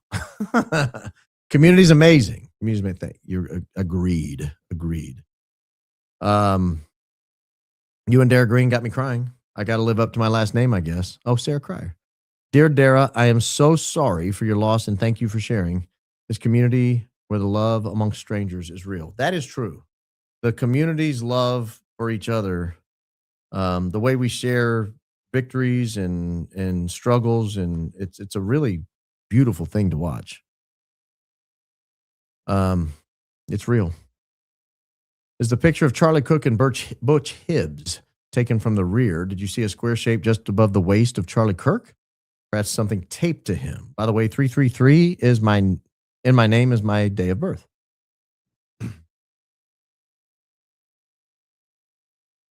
333. Well, March 3rd. There's no March 33rd. There's no 33rd month. I'm very confused. Unless it's the 333rd day of the year, which would be what? December 1st is end of November, early December. I'll give you that. No, I didn't see anything taped above his waist, but I'd have to go back and look. Can you tell approximate time of day by shadow behind the suspect going in tunnel? I've thought about that before. What did I do with that? I've thought about that before. It's a long shadow. Here, I'll let you guys look at it again. See if you guys can tell.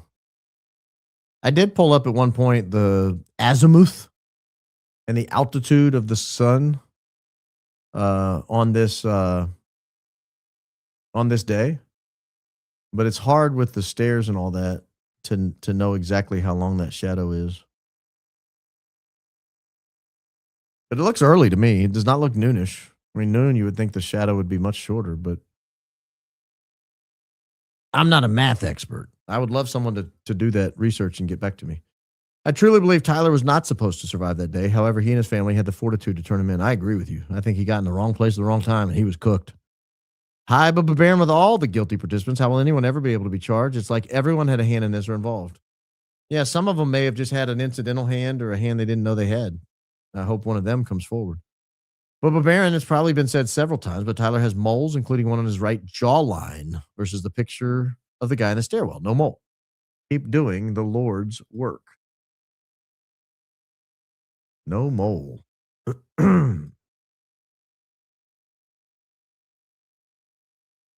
I don't see a mole either. Good catch. Good catch. DQ hat looks different because reflection of the nose section of the sunglasses overlying the emblem. I don't believe that. I'm looking at that picture right now. It's not a reflection of the nose. That's a different hat. I believe that's a different hat.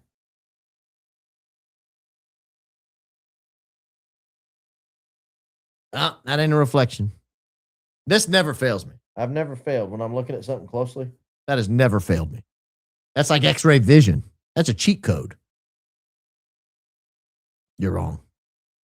On the inmate's booking, the arrest location is outside Utah County, and the dates is in 4 hours after the arrest, which will make sense with the drive back and movements.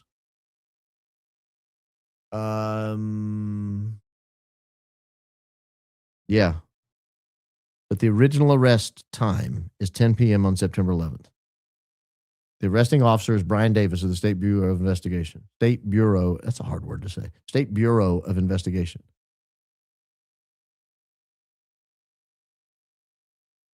Takes 3.5 hours to get there. That means he left at 6:30, which is about the time Tyler Robinson was being interrogated. Shout out to Danks for his investigative work and website he created, Americans for Nonprofit Transparency. His live was cut recently. Like a lot of fact finders recently, truth is nigh. Christ is king indeed. I did see that scandal when they cut his live. I'm glad he's back to streaming.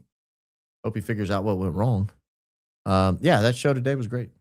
Community along with you, Coach, Candace, Lionel, etc. gives me hope for humanity. Thank you, Christ is king indeed.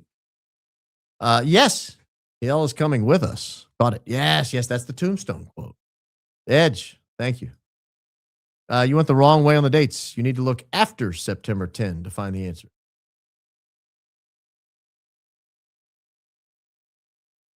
You're being too vague. I don't know what you're talking about. I would love to know, though, because I want to get it right. My conversation in public seemed to include, do you know Barron? Haha, you must see TV. Hi, IQ indeed. Thanks, BBN is based. I believe you. Not about the BBN is based, but I believe you about the rest of it. Thank you. Spread the word. But Baron, this makes $25 to look at the masked man I sent on the 8th titled Masked Man Behind the Yellow Tape. Nobody has said a word about this guy. He's from Life is Driving. Why have mask back there? I have no idea what you're talking about. I'm not going to watch an hour and 19-minute video of Life is Driving. If you can't give me a timestamp, I can't do it. You know how long the Life is Driving? It's an hour and 19 minutes. So if you want to spend $1 more and give me a timestamp, maybe I'll look at it. But I don't know what to tell you. If you send to the email, I don't check emails much anymore. I've been freed. I love the emotion you showed deeply to us. We're hurting. It's very clear when things touch your heart. You definitely have a Jesus's heart for folks. If you're talking about Derry, yeah, that one hit me hard. I just can't imagine losing a spouse. That one hit me hard. If you think about it, all those who are complicit or outright accomplices have blood on their hands. Judgment Day will be for them as they themselves pushed the fatal button. Yeah, this is what bothers me is by now there's enough evidence that you know they're pushing Fed slop, and if they know they're pushing Fed slop, that means the people around them are in on it. Go to someone and tell them what you know. You know where these people were on those dates. Particularly if you're a Mikey McCoy and all you did was know about it, turn around and walk off. Flip, brother. Now's the time. Save your soul. You've got a child on the way, Mikey McCoy. Now's the time. Baron's greeting from South Africa. Zarbucks. Last two shows feel monumental. It sparks flames of hope that the truth may still be revealed. Thank you for your integrity in these times of deception and confusion. Thank you. Driving and singing. That reminds me of a band I like, Driving and Crying. Great band. Since I on X, as the Andy Liu started talking about these spy aircraft and its relation to UVU, St. George, Fort Huachuca, Sam Flight, etc., my real and very real name has been Googled from DC as my home address. Apps have been blocked. Wow. Keep your head on a swivel. Keep your head on a swivel. I don't know what sec bucks are, but thank you. Did you hear about people saying their photos and videos from the Bang event were deleted from their phones immediately after the event? I've heard that rumor. I've never seen a person say it. I've not seen someone quoted in an interview or anything else. I would love to hear from that person. Please reach out to me. Come to Jesus. Repent. Jesus loves you. FYI, my name is Jess. My horse's name is Happy. Big into horses. It's been hard to feel happy with so much heaviness on my heart. You've brought laughter, truth, and Christ into my life more than anything. Bless you in this high IQ outfit. Hey, thank you. Genuinely, Jess, thank you. Thank you. Thank you, obviously, for your generosity, but thank you for just sharing that. That means a lot. It genuinely does. What do you know about CK parents and EK relationship?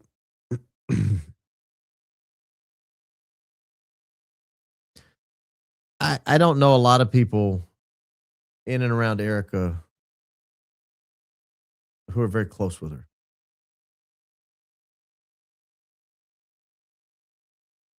Baron loves show. If feds are going through such length to fabricate evidence, why do you think TR Defense is able to do a good job with this Easter egg?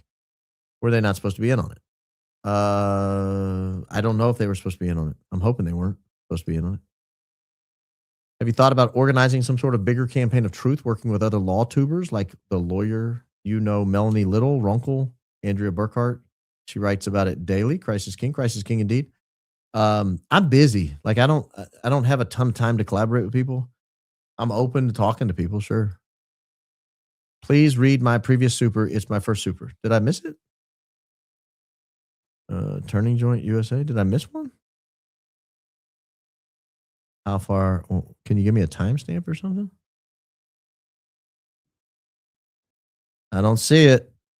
How long ago was it?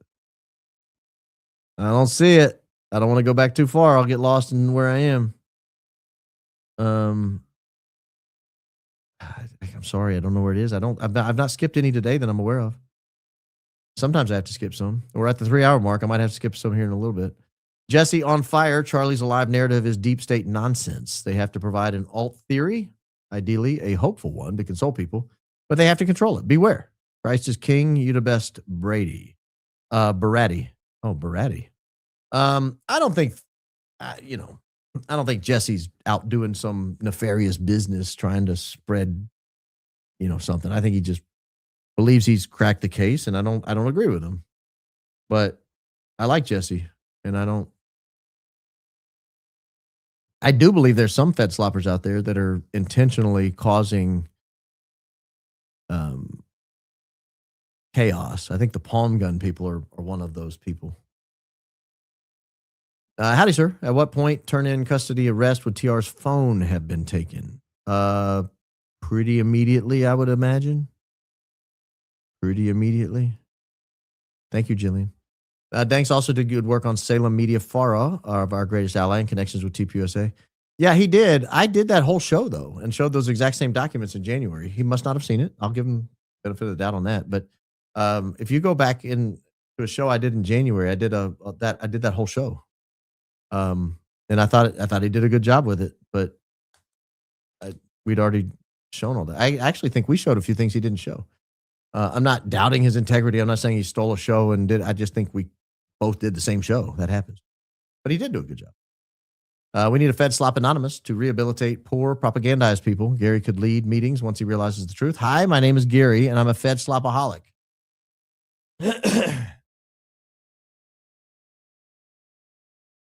He certainly qualifies. 2 new filings in TR Docs folder. EK solidified UT Council. Neiman Prohoc Vice. Why is Erica? Let me pull these up. 2 new documents today, huh? Daisy chiming in. Look, Daisy has to pay to be heard. You're allowed to send a private chat. Let me look in the TR legal docs folder. Notice of appearance and motion Prohoc Vice. Yeah, I mean, I could show these. They're boring. It's just a notice of appearance. I will. Why not? Actually, I don't want to show it. I don't want to download it. There's stuff behind it that's visible. Brennan H. Moss, D. Lauren Washburn, and Clifford B. Parkinson of the law firm Parkinson Benson Potter hereby appear as counsel for victim Representative Erica Kirk in the above title matter. Undersigned requests that all further notices and copies of pleadings papers, and then they've listed their information there. It also lists Jeffrey Nyman. And then Jeffrey Nyman apparently is pro hoc vice. Oh, that's just the motion.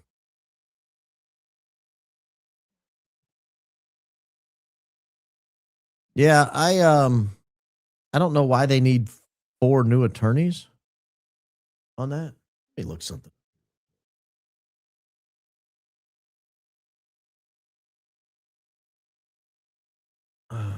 Let me look this up here. So her lawyer.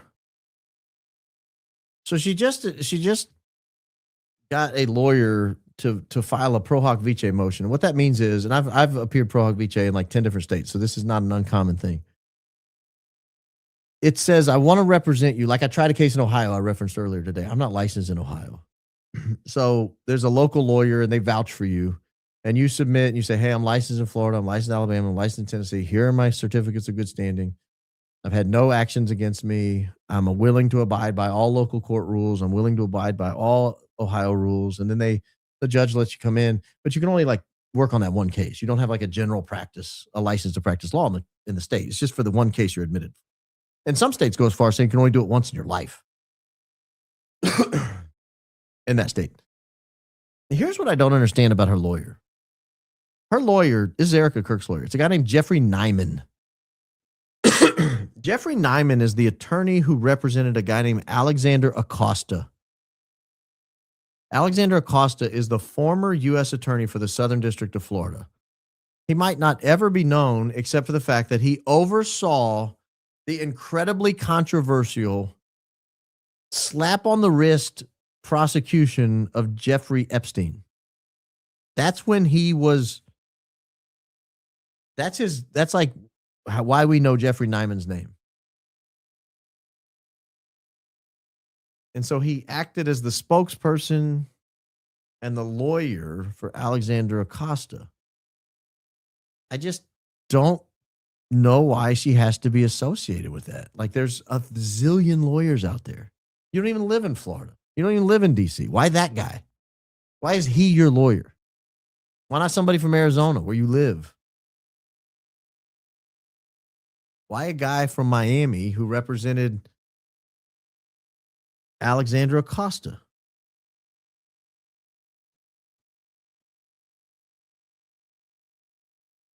I'll show you one little article here just so you can see kind of the Republican chairman of the House Oversight Committee on Friday asked Alex Acosta, the former U.S. attorney who signed off on disgraced financier Jeffrey E-Man controversial 2007 plea deal, if he wanted to clarify his recent testimony to the panel. Representative James Comer's request follows a report by Bloomberg News that cited emails from J.E.'s private Yahoo account to show that Acosta's office investigated J.E. for money laundering as part of a intimacy crimes probe 17 years ago. Acosta told the House Oversight and Government Reform Committee in September that he didn't recall any discussion of potential financial crimes.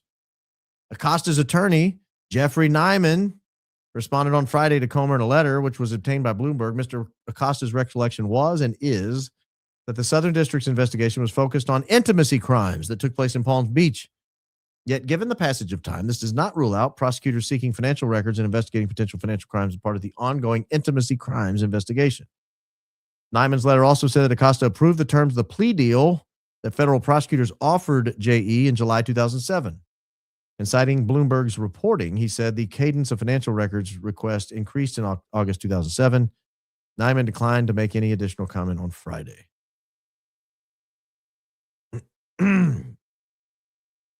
Alexander Acosta, as you may know, went on to be the 27th United States Secretary of Labor.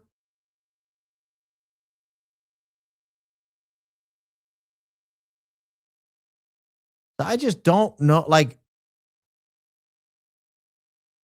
you don't have to be involved with people who represent people in and around cover-ups of child transportation. Like, you don't have to do that.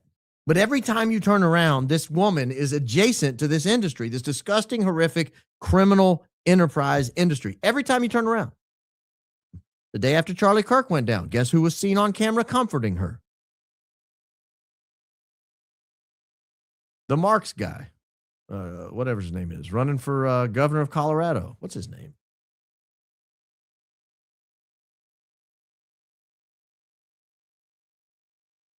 Can't think of his name right now. I just looked him up yesterday. Victor Marks. Victor Marks is sitting there hugging on her. Victor Marks is in this business. Yet again, someone whose whole life is a charity about child transportation. Why? Every time you turn around, Erica, every time you turn around, there's somebody associated with this industry right next to you, right adjacent to you. I don't know one. I don't know one person involved in this. Not a former U.S. attorney who covered it up in 2007. Not anybody who represented a former U.S. attorney who covered it up in 2007, allegedly, in my opinion. Not anybody who works in this charitable industry where they're constantly in and around this. My mother's never formed a charity with these people. I've never been hugged on in a time of grief by somebody in this industry, but it's with you. It's every time you turn around. These people are right there.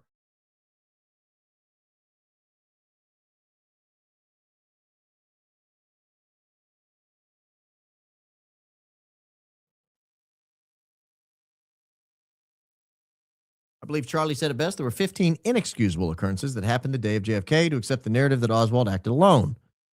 These words have been living rent-free in my head. Well, there's more than 15 in Utah. I'm in a new place after that filing. Why do you need 4 lawyers, Erica? You're a victim. What is it you want out of the court system in Utah? There's a whole series of prosecutors who are working on behalf of the state of Utah. Why do you need 4 lawyers?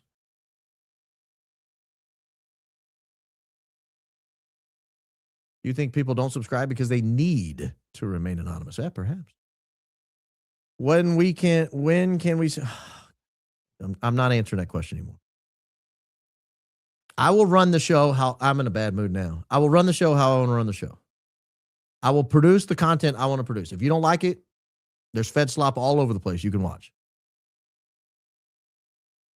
If you don't trust me to run an investigation, you're watching the wrong channel. Baron, you seem to gesture the wound on Charlie's neck on the wrong side consistently. This is my left side. I don't know what side this shows up to you. This is my left side. The Adidas logo is on the left side right here. If I'm doing this side, it's because it's closer to the camera. But if this is the left side, this is the side where he took a wound. It might be mirrored or whatever. I don't know. Happy days, Mr. Coleman. How are you in your high IQ outfit? I trust all is well. I'm a subscriber or a sub. Do you have official Telegram channel? And remind, please, your playlist Spotify space, right? I do not have a Telegram channel. I have a Spotify. It's in the description of the YouTube channel. The Spotify link is. Spotify's there, Rumble's there, X is there. The merch store is there. Actually, Rumble may not be there, but Spotify, X, and the merch store I know are all linked in the description and the email address. Those are the questions I get the most. I'm like, does no one look at the description of the channel? Like, that's the first place I go when I want information about somebody. You really are a humble host, Bear. Well, now I'm fiery after seeing that she hired 4 attorneys to intervene in a case where she's only a victim. It makes her look guilty. I'm sorry. It makes you look like you're screaming guilty, woman. Screaming guilty. I'm still stuck on yesterday's pod. Mind blown. More people, the media should be talking about this. We're getting closer than ever. Much love to the people's attorney. Oh, the people's. Baron, God bless you and your fam. People's attorney. I'll allow it. Is it possible the necklace was simply bugged, as in one of those terms? I don't think so. Sent screens to email. Monday of trends for Dairy Queen Orem, Grey Dodge Challenger, both at the same time. Philly, days before. Bang, now gone. Searches monitor. Crisis King. Crisis King indeed. Thank you for that. Holy mackerel, cat lady. If I've ever said anything bad about cat ladies, I take it all back. Every word of it I've taken back. I love cat ladies. They're the best. Baron, your true compassion for those who have lost a loved one is so genuine. My husband passed in September 2022, and grief is a long, hard journey. Thank you for creating a safe community where we feel that we can share the laughs, good times, our struggles, and hard times with you and the jury. You are one of a kind. Thank you for that. Oh, my goodness. Thank you. I'm so sorry you dealt with that loss. What are we on? Coming up on 4 years. I bet it doesn't seem like 4 years. You know, the women who have lost husbands are the ones who are the hardest on Erica Kirk. I've noticed that. It's a pattern, and I think there's a reason for that. But thank you for your generosity, and thank you for those kind words. I'm very, very grateful. Thank you. Thank you for your outstanding investigative work. I agree. When you lose one thing, you often gain in another. Since my paralysis 14 years ago, my drive to work out as a 51 paraplegic is incredibly stronger. Yeah, and it's probably saving your life and giving you a much higher quality of life. You know, you're obviously dependent on only a portion of your body, and so the stronger and healthier you can make that portion, obviously the better you're going to feel. It's a good reminder to everybody, though. Be thankful for what you have. I mean, it'll be taken from you in a second. So thank you. At the time of the super chat, 22,000 watching, 15,000 likes. Tap the like button, please. No one deserves it more. Thank you, Baron and crew. Christ is king. Christ is king indeed. I am probably going to have to start being a little more selective on these super chats, only because we're at 3 hours and 13 minutes, and we've got quite a few going. So if I do skip them, please know I do read them after the show. I make that commitment, but I can read them a lot faster if I'm not having to pull them up and respond to them. I typically read them while the show's processing. It takes about 10 minutes sometimes to get through the show processing. The trees I was referring to were cut mid-2023. Oh, well, one uncut tree is destroying sidewalk, which is why they say unnecessarily cut. Thank you for checking. Yeah, no problem. I wouldn't think that anything would be planned 2 years ahead of time, but you never know. Have you apologized to Daisy yet? You just can't go out and get a Daisy. She's a rare find. Oh, I've never suggested you can just go out and find a Daisy. Never in a million years. Baron, I'm your number one fan and you talk. Number one. Guys, she's right here. Everybody gather around. I share your videos with everyone. Ooh, doing the work of a number one fan. You've opened a lot of people's eyes. You and Candace are my favorite. Crisis King. Thank you. Crisis King indeed. I genuinely appreciate that. You did not have probing relations with that woman. No, I did not. Hit the like button, viewers. Yes, please. By all means. Hi, Baron. Love watching you. Does any of the footage behind CK's head show what was going when the security was over? It doesn't. He cuts it off before that. Hi, Baron. My son's 8th grade class is going to D.C. next week for a class trip. Would you send your kid to D.C. in the midst of this war? Yeah. We're protected by 2 really big, beautiful oceans.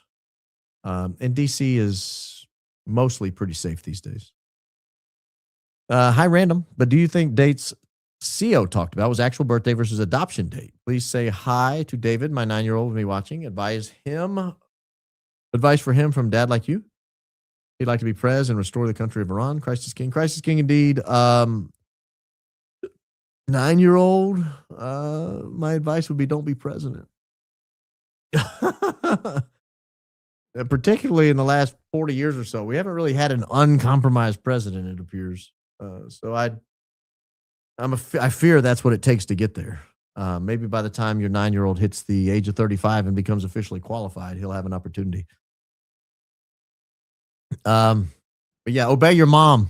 That's number one thing. You get used to obeying your mom, and you'll go far way. You'll go a long way. Wish you were my attorney in small town West Virginia. I need one. I cannot be. Love your sense of humor. Thank you, Laura. I genuinely appreciate that. How do you pronounce that? Is it Skonder or Shonder? Thank you very much. I genuinely am thankful for that. You make the pain of losing Charlie hurt a little less. Oh,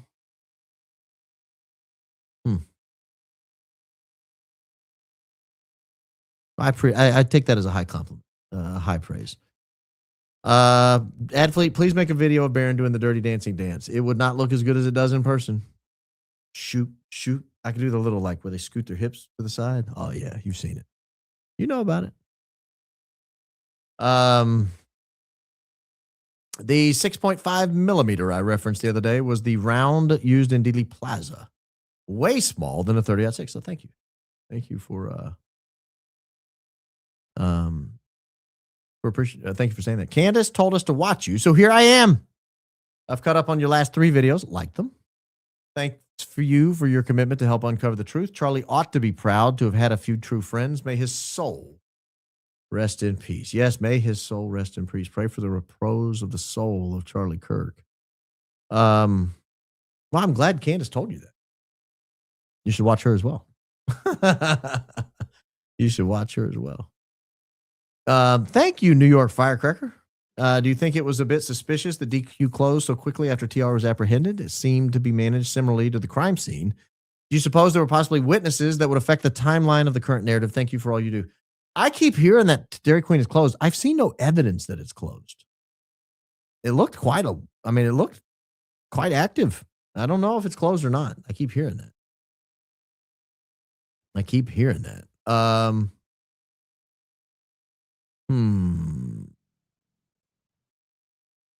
Oh, the difference one timestamp can make. We will not stop. Yes, timestamps are key. When you want me to see something, timestamps are key. I don't want to watch 4-hour videos. I mean, I watch Tucker. I watch Joe Rogan. I watch a lot of people's 4-hour videos. But if you're asking me to look for a specific guy wearing a mask behind a yellow thing, I'm not going to watch an hour and 19 minutes of it. I just can't. Like, I've seen that video so many times. I've never seen that guy. Would love to see it. First time I heard the Sheriff Brooksby, I instantly thought he was lying. He looks like it. No, in my opinion, Brooks. I read somewhere when you say so many unnecessary details in a story, you're lying. Felt like someone was reading Lori Fransby's job descriptions. I have TR. I already have their address. I don't need it.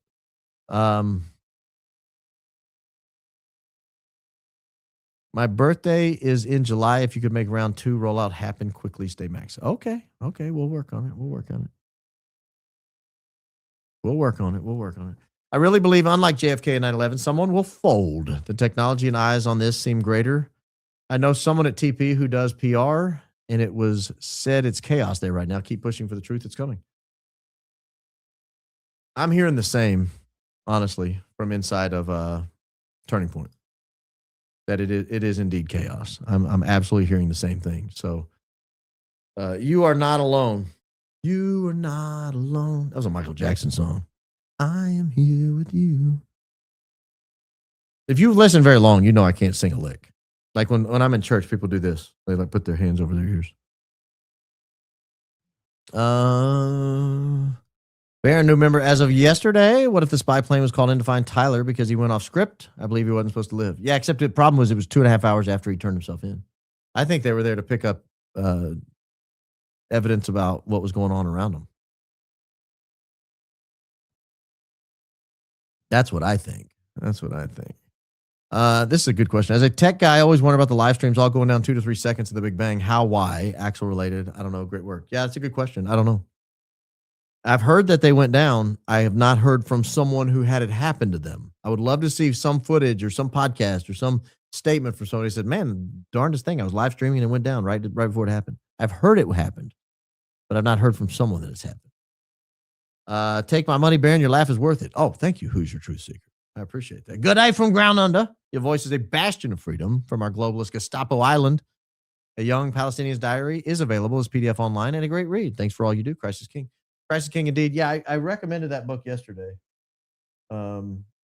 It's great. It was written 1941 to 1945. It's just an everyday commoner's diary they got a hold of. It's great. Really, really gives you great context into what was going on. Let's see here.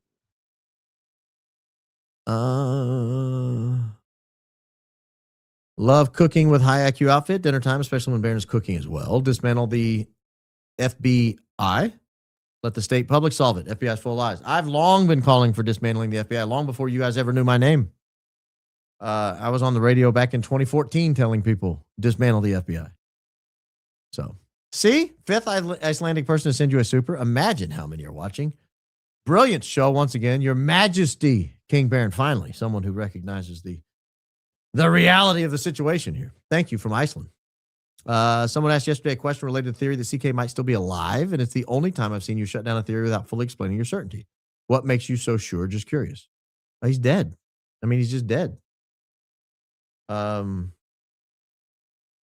just confident. You'd have to believe Candace Owens in on it, because I don't want to say too much, but yeah, he's dead. Not to be morbid, but he's dead, and it's unfortunate. It's an unfortunate reality.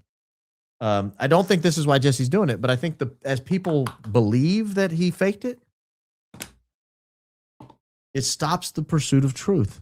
And I don't think that's why he's doing it, but I believe that's a tragic consequence.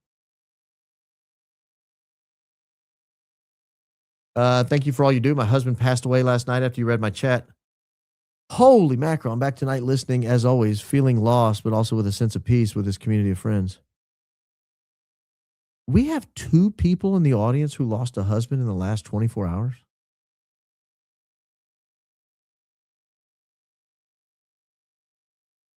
That's incredible. Lizzie, first, again, I am incredibly sorry to hear that. If this audience can bring you some measure of peace at all, it's a high praise, because I can't imagine having any peace in that moment. So please know I'm praying for you. And I'll pray for the repose of your soul, your husband, and Dara's, and her. I'm sorry. Sorry. I remember your message where you said he'd been sick for a long time and was nearing the end. Cancer's takes no prisoners, buddy. It's a beast. I'm sorry to hear that. Thank you. Thank you for sharing that. Oh man, hard to go to the next one. I recommend watching Didi Got a Podcast live with Tommy Borum on April 2nd. Very interesting conversation. Okay, thank you. Duly noted. Duly noted. Sheriff is definitely lying. He started to say it about 8:02, catches himself and says exactly 8:02. Then he overtalks and says it's not unusual for my friend to call me. Too many details. Lie. Love you, Baron. Not to mention his just general demeanor. Look like a lie.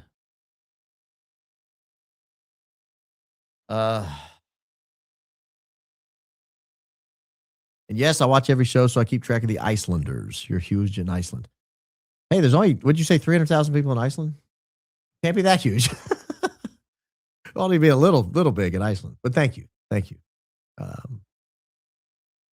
Big in Iceland. Big in Iceland.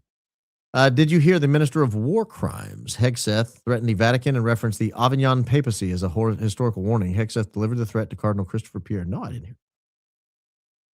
Hegseth, Vatican, Pierre.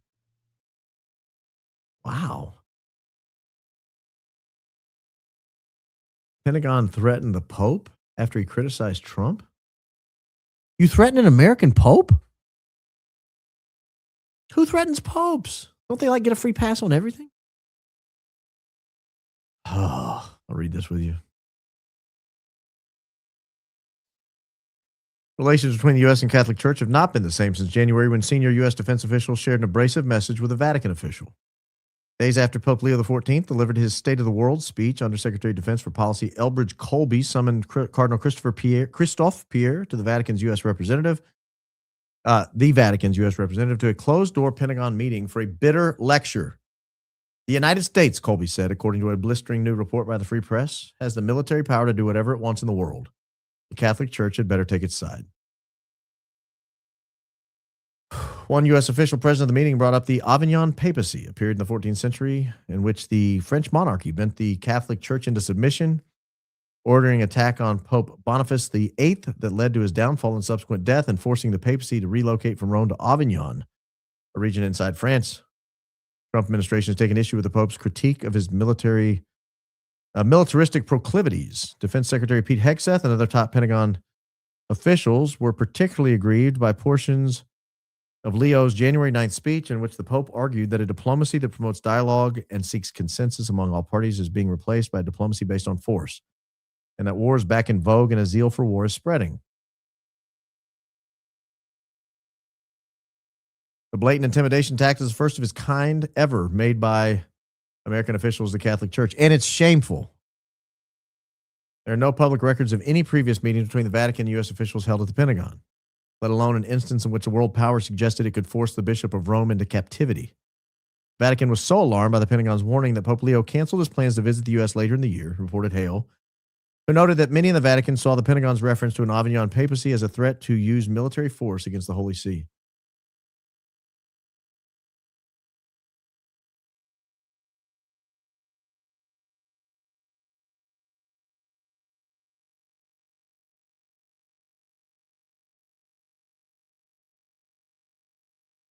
We get an American Pope and you threaten military action against him?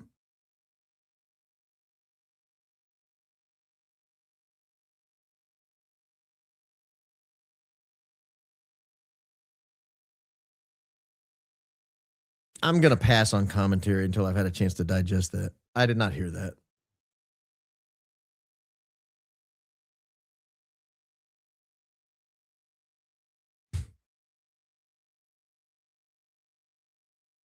I'm going to pass on commentary. Man, I got a lot of phrases coming to my head I want to utter.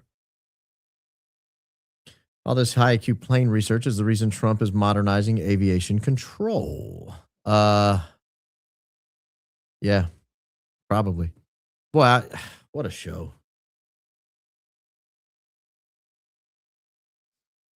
But I just hear the sheriff say he was winding down when the retired deputy called. Implies he's at home chilling. He wasn't winding down. He just walked off stage. Nope, different sheriff. Different sheriff. Definitely lying. You were table talk at my Easter gathering, Baron. You're amazing. Oh, thank you.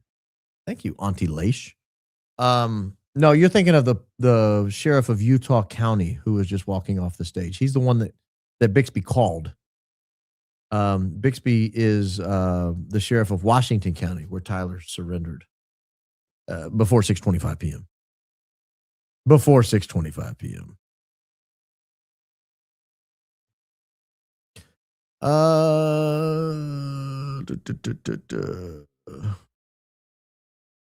I don't see an Audi in the Dairy Queen pick. Houston, we have a problem. Oh, gosh. We're zooming in on Tyler's midsection, ladies and gentlemen. News at 11. Film at 11. No, there won't be film. There won't be film. At this point, I don't even believe Tyler's gay. Shabbat shalom. I've been saying that. I don't think they were gay lovers. I think that was all part of the charade. I don't know if they were or not, but I don't know. The person TR is going into the parking lot stairwell definitely has an Audi. Show is awesome. Audi Gate. We have discovered Audi Gate, ladies and gentlemen. Can you recommend a resource to study different religions to assist in associating with one or not? My spirit to date has been based in nature. I don't know that I have a particular resource that comes to mind. I don't. I wish I did. I'd love to help you with that. I don't know.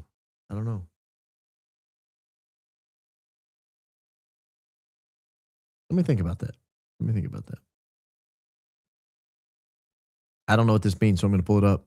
All involved with blood conscience perform ancient samurai sumabara. I don't know what that means. Did we just summon a demon? Please, demons, back up. I didn't mean to. That was an accident.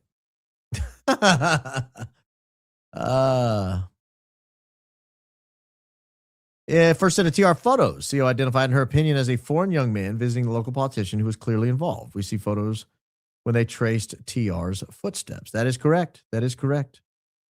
But Baron, go Max, if you like TTT, those kids cons with dead people. What are your thoughts about them versus mediums? I have no idea what you're talking about. Talking about training think tank? Oh, those kids commune with dead people. What are your thoughts about them versus mediums? I don't want anyone communing with dead people, if that's what you're talking about. If you're not talking about training think tank, my CrossFit mind went to TTT is training think tank. It's just someone that puts out programming and CrossFit content. I don't know what you mean. I don't know what you mean. I was asking, is child transportation a form of extortion? It could be. Could be, yeah. Could be used that way. Might have missed how and where do we find Danks? It's Danks, Danks. I believe his handle is Dankster Intel, but I think if you search Danks, you'll see him. I think you'll see it. I am a USA Today bestselling author, and I know that she can pick an obscure Amazon book category that only takes 1 to 2 sales to rank number 1 in that category. She can then claim number 1 bestselling author on bio. Well, that's evidence. I mean, that's blatant dishonesty. Can we just admit that? If that's true, please disregard my username. Done. My hubby's nickname. That's your hubby's nickname?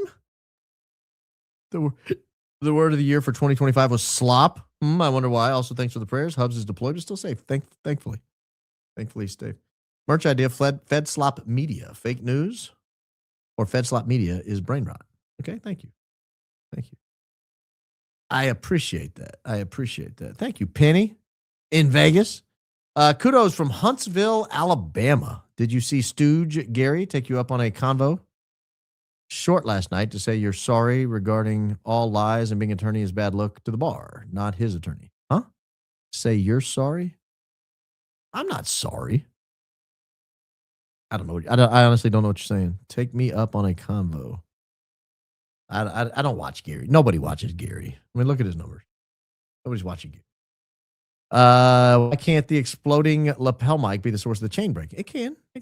You said you disagree with John Aaron Bray theory. I didn't say I disagree with it. I see a lot. I don't believe it entirely right now, but I've got so much swimming around in my head. I give it credence. I give it enough. It passes the threshold to discuss, unlike the palm gun. I don't see two theories mutually exclusive. In fact, I think the escaping energy of the mic caused it to sever. I mean, I understand that's his position. I don't know that I'm 100% there yet. It's off subject, but can you please explain why? And in fact, I've actually just in the last couple of days texted with John Bray about his theory. So it's not like I'm discounting him. He and I've talked about it recently. It's off subject, but can you please explain why Catholics pray to anyone other than God, including angels that obey God, protecting us according to his command, as in Psalms 91?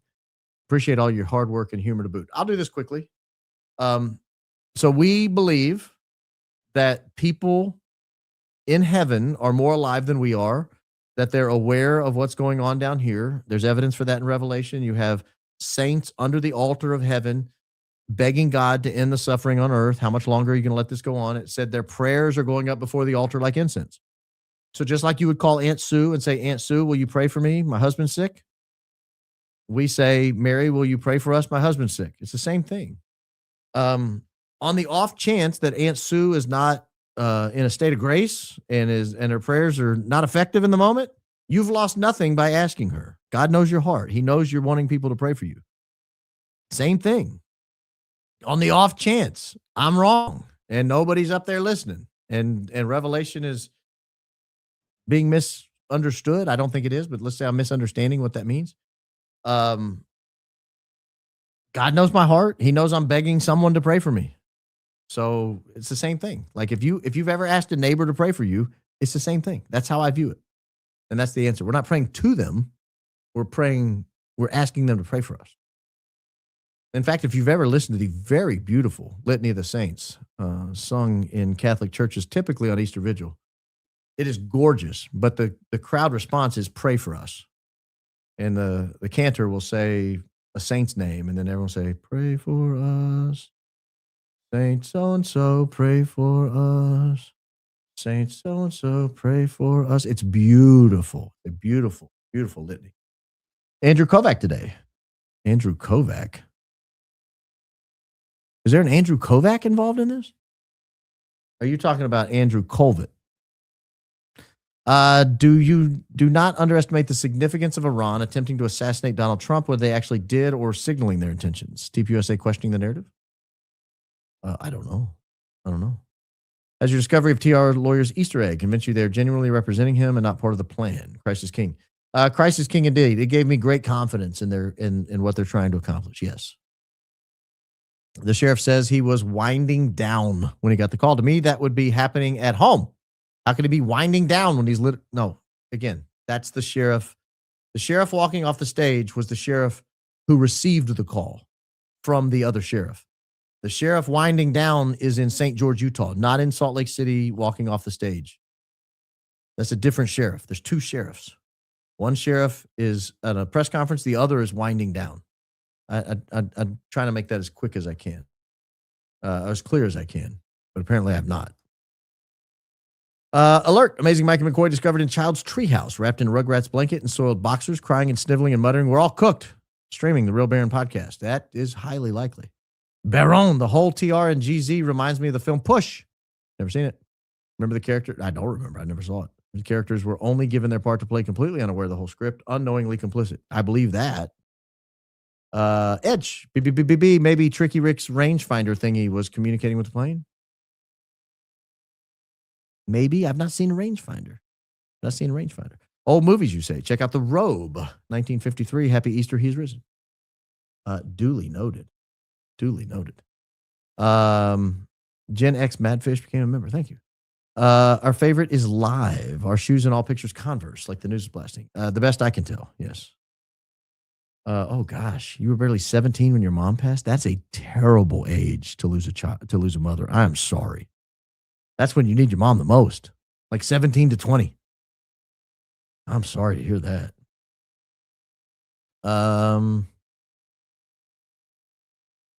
Georgia Southern. I had a niece that went there.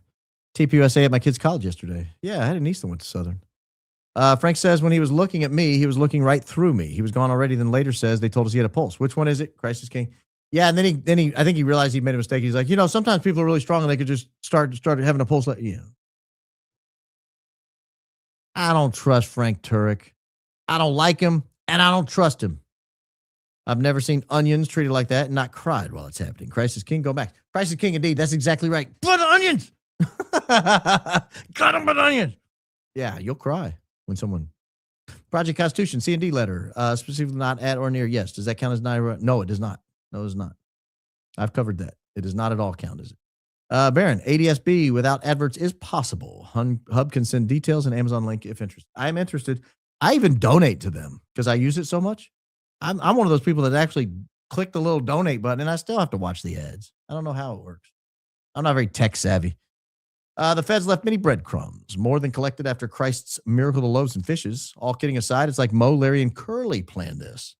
Thanks for all you do. Yes, we know the Stooges. Homeland usually jams cell service in high number crowds to avoid remote detonation. Most rally organizers are assigned a high school agent, Homeland Security agent for security concerns. Check out Stu Peters on Sam Flight Eye Opening.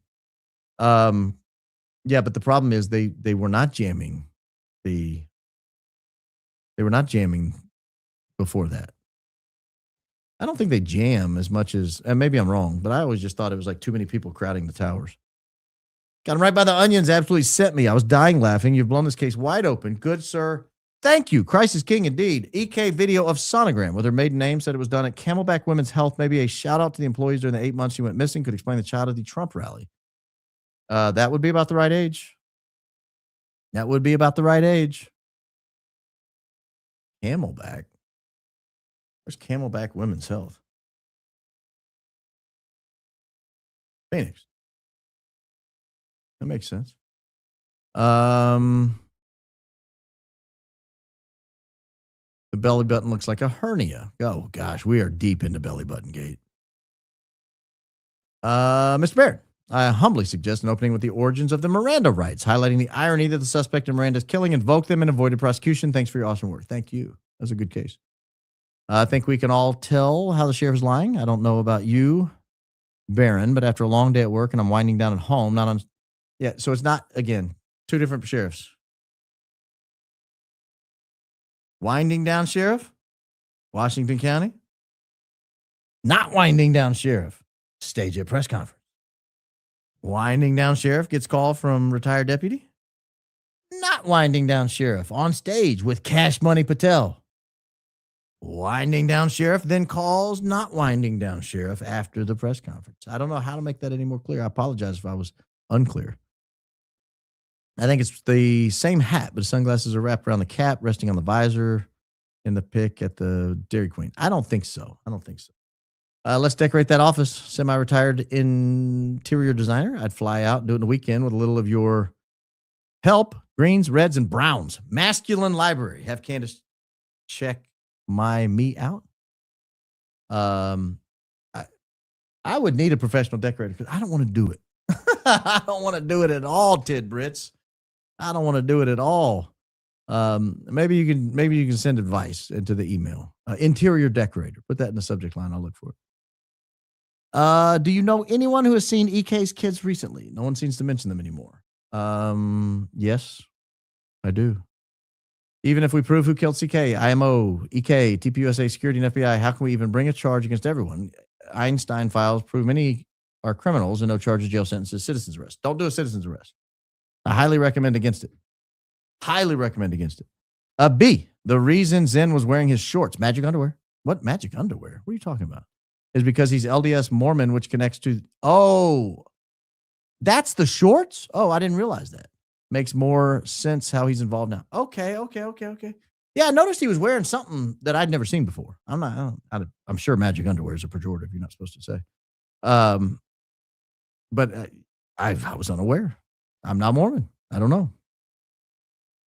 Lost my brother, son, and father unexpectedly. Love your show. Christ is King, indeed. How do we get justice if no one will believe all this evidence? Check out my sons and my little product fig shoots. Minifig parachutes. Mini fig parachutes. Okay.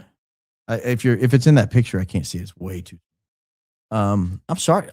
Lost 3 unexpectedly? Holy mackerel. Holy mackerel, Rob. That's a lot of tragedy. 6:25 p.m. Timestamp appears to be hours, minutes, seconds. According to timestamps, follow the convo as it would have happened in milliseconds, meaning custody before 3 p.m. Can you check? No. The 6:25 p.m. is the time of day. 3:36:53 is the time on the video. Yeah. But thank you for giving the opportunity to clarify. Yes, I did watch Ian's episode on telepathy tapes and concur with everything he has to say. Of all the pods that covered it, he did with empathy, respect, and did his due diligence. Thank you for your work on this case. Yeah, Ian's a great podcaster. He's dope.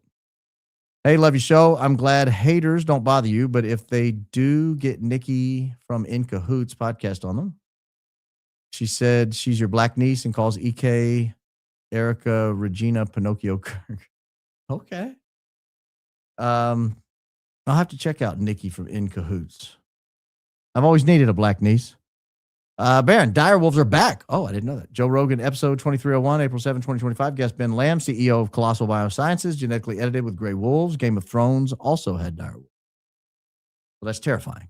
Well, I don't think we should be bringing things back from the dead, but I'm glad you pointed that out. St. George, Utah native here. The amount of planes that do not show on tracker apps are insane. Military, private jets, helicopters. I believe a lot goes down here as there is no traffic tower.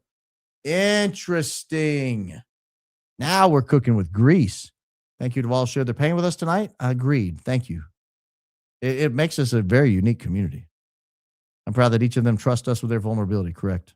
May your sorrow soon be replaced with joyful memories. Christ is King indeed. Peace. Yeah, peace indeed. Peace indeed. I left Democrat Party in 2015, got a job with GOP and met DJT, met CK at inauguration. Many asked DJT to investigate Seth Rich murder. Would love to know your take on Seth Rich. I have contacts inside DCD and CHQ. Lots of weird stuff happened post-murder. I think he was the source for WikiLeaks. Period. End of story. I think that's what happened to him. Thank you for being so humble. You're truly a blessing to so many. My prayers are going out that the person who lost their husband this morning, keep doing what you're doing. You're doing God's work. Well, thank you. Thank you. Our prayers are going out to the folks who lost people. The last 24 hours, incredible. Like, I don't mean incredible good. I mean incredible, like impossible to believe. How could the retired cop be notified? Because the parents see the new photos before 8:02, which is before they were released. Well, it's not before they were released. They were released on Twitter at 6:17 p.m. and by the FBI at 7:55 p.m. And they're able to get a hold of Tyler, find out his mental state in 10 minutes. Yes, that's a good question. You're asking good questions. Hi, Baron. This is Paul. I've been pondering that I may come off as overwhelming. I apologize for overstepped. I hope we can speak again. God's will be. Christ is risen. Christ is King. No harm, no hard feelings, Paul. I intend to speak with you again. I just have not had a chance. I've been working on some big shows the last couple of days, as you see. I haven't had, normally I take Tuesday off and I can catch up with people. I didn't do that this week. So don't read anything into it. From the Grumblers, what was your funniest reaction to one of your kids having you told them you're having another baby? Large families have the most fun stories about announcing pregnancies. I don't recall any weird reaction. My kids were all pretty excited each time. We try to cultivate a culture of life in our home. I was wondering if the time the spy planes were flying around coincides with when the top security guy, can't think of his name, kept fumbling around his pocket before the Big Bang. Not precisely. I mean, that spy plane would have still been at 30,000 feet at that time. As we looked probably after your comment, he came down immediately when the shot was fired or when the bang happened. Baron, thanks for all you do. Would you please create a shorts channel on YouTube and or Rumble? The info you provide is so essential, but 3 hours all at once is difficult to fit into my schedule. Well, a couple things. One, we have one. Two, you don't have to watch it all at once. You can watch it in small doses, or you can just flip around and click the chapters and see what you want to listen to that day. If the belly button fits, you must acquit. Details matter. If the belly button doesn't fit, you must acquit. It sounds like you guys believe if Tyler has an innie, he's good. Like he's off scot-free. If he's got an innie, that's a winnie. Winnie, chicken dinner for the innie. Hey, guys, I've appreciated you being here. We'll be back again tomorrow. Got a lot more to cover. I had stuff I wanted to put in today's show. We had to boot it to tomorrow because this show was already too full. So we're going to cover some pretty exciting additional timeline things, some additional things that were happening on the ground the day of, the day after, and even the day following that coincide nicely with these timelines. Very interesting, weird things going on. Going to bring those to your attention tomorrow, cover a few other things as well. Don't forget to hit the like button, subscribe, click notifications. And if you've not, go ahead and subscribe to the Clips channel as well. At least for the time being, we are putting the openings up on the Clips channel. We will begin adding archived stuff. And just some of our favorite clips from within each show will start going up there over time. But for right now, it's just openings. And yeah, that's it. 8:49 p.m. 8:49 p.m. Get a good night's sleep tonight, guys. Pray for the people who've lost loved ones the last 24 hours. The couple that Dara and oh gosh, I forgot the other one's name. I feel terrible. I'm gonna have to go back and look at it because I want to pray for you by name. But pray for the people who've lost loved ones tonight. Pray for the repose of the souls of their husbands. And guys, don't forget, particularly in times like this, Jesus loves you. Jesus loves you. And I hope Jesus is loving you in a special way if you're one of those who's lost somebody here recently. I genuinely do.